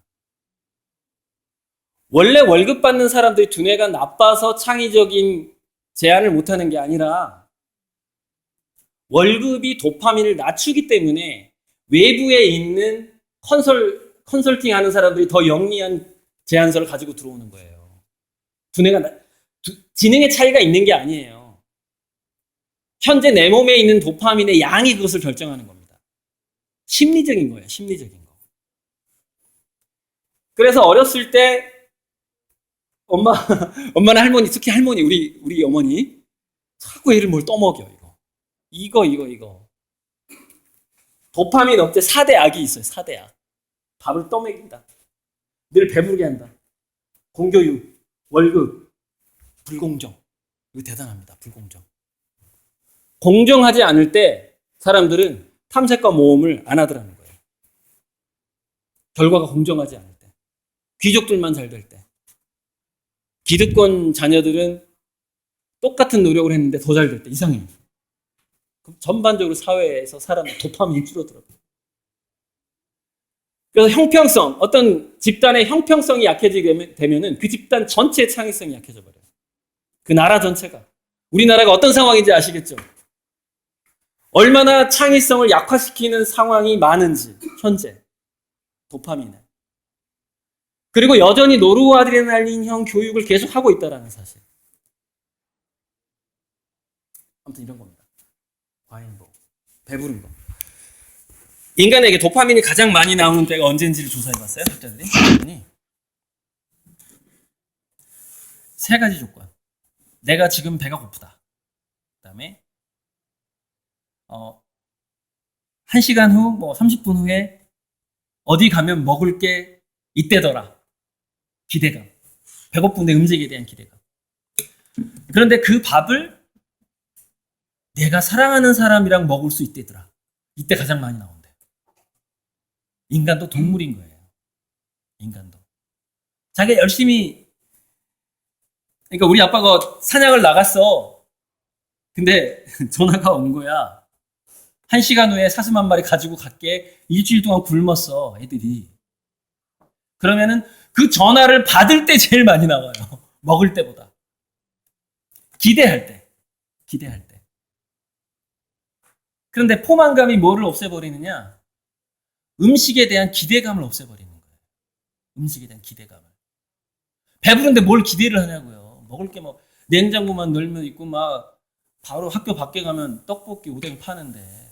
그죠? 배가 고플 새가 없잖아요. 그러다 보니까 10살까지, 그러니까 이렇게 보면 돼요. 대략 15세를 기준으로 삼더라고. 15세. 그 뇌과학자들이. 그러니까 인간이 문명에 더 영향을 받는 나이가 있고 자연적인 DNA의 영향을 더 많이 받는 나이가 있다 이거예요. 그럼 그 분기점이 있단 말이죠. 분기점이. 그럼 10살부터 15세까지는 약간 중립적인 상태예요. 얘는 동물이면서도 문명의 영향을 받고 있는 상태라고 보면 됩니다. 10살부터 15살까지는. 근데 15살이 넘으면은, 물론 사람에 따라 틀려요. 두뇌에 따라서. DNA보다는 문명의 영향을 더 많이 받을 수 있도록 준비가 되는 두뇌 상태라고 보시면 돼요. 그래서 공자도 15세를 지학이라고 한 거예요. 그러니까 평균적인 두뇌일 때, ADHD형 두뇌는 25살이라고 그랬죠. 그 두뇌는 25살이 지학이에요. 10년이 더 늦어요. 10년 동안, 그러니까 직장을, 뭔가 딴짓을 먼저 해야 돼. 그 두뇌는. 그래야만이 성공을 해요. 산만한 두뇌는. 근데 그 딴짓이 아주 재밌는 거여야 되는데, 우리나라 현재 교육이라든가 지금 분위기에서는 아주 비참한 딴짓을 10년 동안 하게 될 확률이 좀 높았었죠. 왜냐면 욕도 먹으니까. 자존감이 상하니까. 너는 왜 누구만 더 공부를 못하니? 이런 얘기를 막 들어야 되는 거야. 자기는 원래 공부가 안 되는 두뇌를 타고났는데. 25살이 넘어야 되는데. 자, 어떡하. 그런데, 그래서 뭐냐면 10살이 아주 결정적으로 동물에서 인간이 되는 어떤 나이라고 봤을 때, 10살이 조금 넘게 되면은요, 가장 원하는, 내가 가장 하고 싶은 거 이런 것들. 예를 들어서 15세쯤 되면은 이제, 저 같은 경우에, 남자의 경우에 가장 하고 싶은 게 섹스가 됩니다. 그 나이가 되면. 자유행위 시작하고, 보통. 그런데, 10살까지는 가장 하고 싶은 게 뭐냐면, 맛있는 거예요. 맛있는 거. 아시겠죠? 그래서 애를 언제 굶겨야 되냐면, 이게 참 쉽지 않은데, 10살 전후에 많이 굶겨야 됩니다. 10살 전후에. 그러면은 굉장히 도파민이 강화된 인간으로 바뀌어요. 근데 그 굶기는 게 어떻게 굶기는 어떤 그 방법이 있어요. 그 방법이 뭐냐면은 이렇게 고민을 해야지 도파민이 강해진다는 거예요. 지금 친구들이랑 더 놀고 싶은데 배는 고프고 엄마는 분명히 밥상을 차려놨을 텐데 이 고민을 하게 해야 된다는 거예요. 문제는 그냥 고리들이 10살 전에 굶기라고 그랬어. 너 굶어 이게 아니고 그러면 얘는 이제 그 가족 관계 상처를 입고 이제 범죄인이 될 확률이 올라가 버리죠. 그렇게 굶기는 게 아니라 내가 지금 이게 너무 재밌는 거예요. 지금 현재 이 장난감을 하고 이게 노는 게 막 모래놀이가 너무 재밌는데 배에서 꼬르륵 소리가 나는데 친구들이 막 재밌게 노는 걸 보니까 도저히 이 자리를 못 떠나겠어. 한 끼 건너뛰자. 그렇게 한 끼 두 끼를 건너뛰는 거예요. 우리가 저도 예술가이기 때문에 밥을 안 먹고 그림을 그리는 경우가 많거든요. 두 끼까지는 그냥 건너뜁니다. 아침에 딱 일어나서 뭐 만들기 시작하면은 만들고 막 하기 시작하면은 일 끝나면 오후 4시예요. 정말요. 오후 4시예요. 10시간 동안 내리해버려요. 그러니까 이제 많이 망가지죠, 예술가들이. 몸이. 옆에 누가 좀 자상한 여자가 좀 있어야 되는데 이거 녹음되는데 이거 이게 좀 잠꾸러기 여자가 좀 있어가지고 좀 이렇게 제가 알아서 이게 편의점에서 이렇게 요즘에 편의점 김밥이 그렇게 맛있어요. 제가 제일 좋아하는 게 전주 비빔밥 이게 나와요. 김밥이 김 속에 전주 비빔밥이 들어가 있는데 진짜 맛있어요. 고추장에. 그런 식으로 살고 있습니다. 자, 그래서 이게 뭐냐면은 생각해보세요. 10살 때까지 우리 자녀가 10살 때까지 그런 환경을 가질 수 있을 것인가 한번 생각을 해보세요. 지금 한번. 내 애가 또 그리고 과거에 그렇게 했는가. 뭐가 빠져있죠? 그러니까 그러니까 노르아드레날린형 자녀를 만드는 게 아니라 내가 지금 도파민형 자녀를 만들고 싶어 내 애를. 왜? 그게 미래의 인재라고 하니까. 아까 제시했던 미래 인재의 모든 출발은 도파민이니까. 탐색 능력, 모험심, 창의력 이런 거 다 거기서 나오니까. 그죠? 뭐가 없냐면 재미있는 게 없는 거예요. 재미있는 게. 우리의 주변에 재미있는 게 없는 거예요. 그러다 보니까 애들이 어디로 가냐면 다 게임으로 넘어갑니다. 그게 제일 재밌거든요. 근데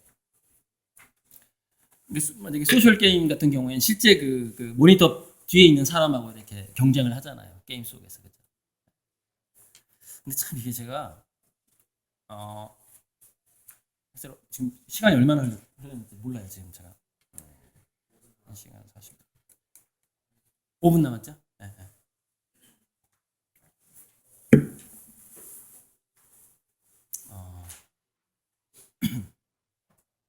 어떤 교장 선생님이 한 6, 7명 정도가 고등학교예요. 학교를 안 오고 PC방을 가더래요. 결석하고 막 지각하고 PC방에서 게임하고 오후에 학교 오고 막 이러더래요. 그래서 실제 사례인데 그 교장 선생님이 학교에다가 최고 속도의 PC방을 만들어줍니다. 교실 하나. 그래가지고 게임 동아리를 만들어요. 그 고등학교에. 게임 동아리를 만들어요. 그랬더니 걔네들이 학교를 제일 일찍 오더래요. 9시까지, 11시에 오던 애들이 7시에 오는 거야. 문 열길 기다리고 있는 거야. 왜 PC방 가도 그 속도가 안 나오거든. 속도가 안 나와. 옛날에 그 속도 약했을 때. 그래서 전혀 결석을 안 해. 그냥 교문에서 기다리고 있으면 문 열리기만. 그래서 그 중에 한 명이 세계대회에서 1등을 합니다. 그래서 SK에 입사를 해요. 실제 사례예요. 그러니까 이게 과거에 있었던 어떤 단편적인 일인데 이게 이제 제가 주장하는 동아리형 교육 혁신으로 가야 되는 것의 어떤 하나의 그 어떤 긍정적인 사례들인 것이죠. 자폐형 두뇌는 자폐형 두뇌에 맞는 동아리를 해야 되는 거고 산만형 두뇌는 산만형 두뇌에 맞게 해야 되는 것이고 그렇게 가야 되는 건데 그래서 도파민을 그 마무리를 해줘야 되는데, 그러니까 어떻게 하면은 학교가 재밌어질 것인가에 지금 교육은, 물론 제가 대안으로 동아리형 교육 혁신을 제시하긴 했지만, 어떻게 하면은 배고픔을 잊고 놀게 할 것인가, 이게 가장 원초적인 단초라고 보시면 돼요. 원초적인. 그러니까 제가 아까 왜 다니엘 핑크의 6가지 미래 인재 디자인 뭐 놀이 뭐 공감, 그럼 그걸 어떻게 만드냐고, 그거를. 그래가지고 그 전 단계를 제가 6가지를 정리를 했잖아요. 마찬가지로 자, 노르아드레날린은 인재가 있고 도파민형 인재가 있는데, 도파민형 인재를 만드는 원초적인 게 무엇인가? 먹을 것을 준비는 하되, 급식이라든가 이런 것도 준비는 하되, 이렇게 하면 안 되는 거예요. 자, 밥 먹을 시간이니까 다 모여, 이렇게 하면 안 되는 거예요. 그러니까 급식 시간이니까 다 먹어 하면 안 되는 거예요.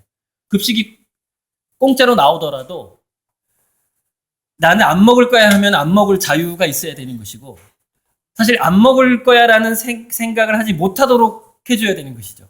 10살 이전을 얘기하는 겁니다, 지금. 그래서 너무 뭔가가 재밌어서 시간 가는 줄 모르게 해주는 공간으로 만들어야 되는 거예요. 어찌되었건. 그러면 그것이 가장 기본적인 기초가 됩니다.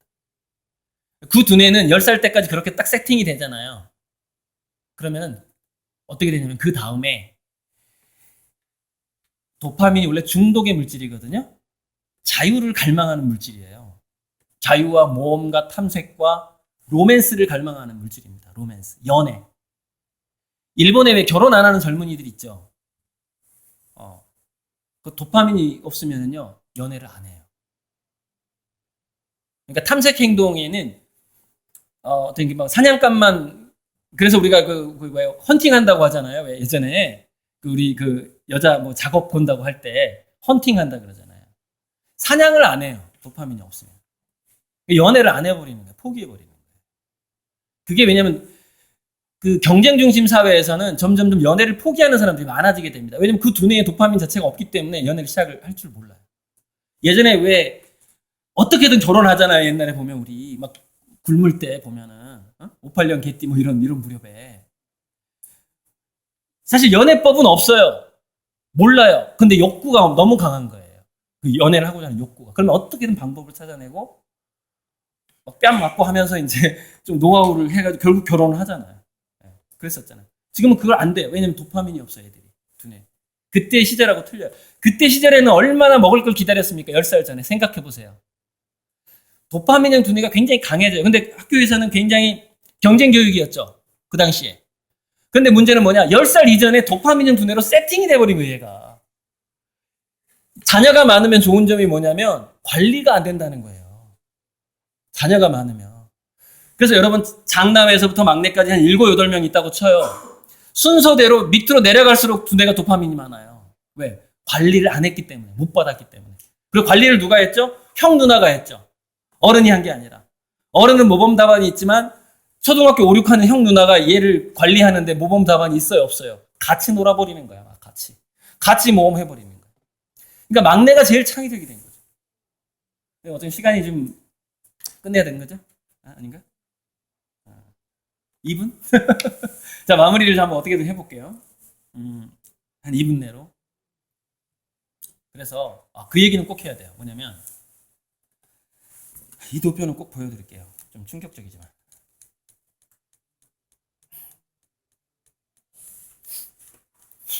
아까 앞에 있었던 것 같은데 이거예요. 인공지능 로봇의 출현이라는 것은 도구의 인간이, 호모파베르라는 도구의 인간이 궁극적으로 마지막에, 제가 이제 문명사를 한번 정리를 해보니까 지능을 가진 모든 존재는 마지막에 자기 자신을 파괴할 수 있는 핵무기하고 자기 자신의 그 창의성과 생각을 대신해주는 인공지능을 필연적으로 만들 수밖에 없다는 결론이 나옵니다. 그 본능 때문에, 그 본능의 끝에 가게 되면은 상대방을 이겨야 되기 때문에 더 강한 무기를 만들어야 되고, 더 효율적으로 생각을 해야 되기 때문에 인공지능을 만들게 돼 있다라는 거죠. 그럼 핵무기를 쓰지 않는다는 전제하에 미래 문명이 어떻게 될 것인가? 점점 더 생각을 잘해주는 인공지능이 발달하게 되면서 일자리보다는 놀자리로 가게 되는데, 그러니까 자율적으로 에너지를 생산할 수 있는 인공지능 로봇이 우리가 지금까지 했던 역할들을 대신해 주게 되는 거예요. 그러면 인간들은 어떻게 되느냐면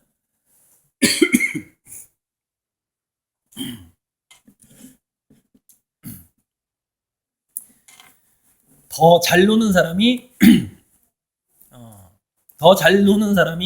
주목을 받게 됩니다. 제가 물을 좀 더 마셨어야 했는데 아까 좀 갈라졌어요. 그래서 좀 전에 제가 얘기했던 10살 이전에도 너무 그 놀이가 재밌기 때문에 밥 먹는 거를 까먹어야 되지만 10살 이후에도 거기에 맞게 15살 이후에도 거기에 맞게 성인이 돼도 은퇴를 해도 직장인이 돼도 거기에 맞게 끼니를 잊을 만한 재미있는 것이 있도록 우리 사회가 재설계돼야 돼요. 그렇지 않으면 희망이 없어요. 이것으로 강의 마치겠습니다. 감사합니다. 네.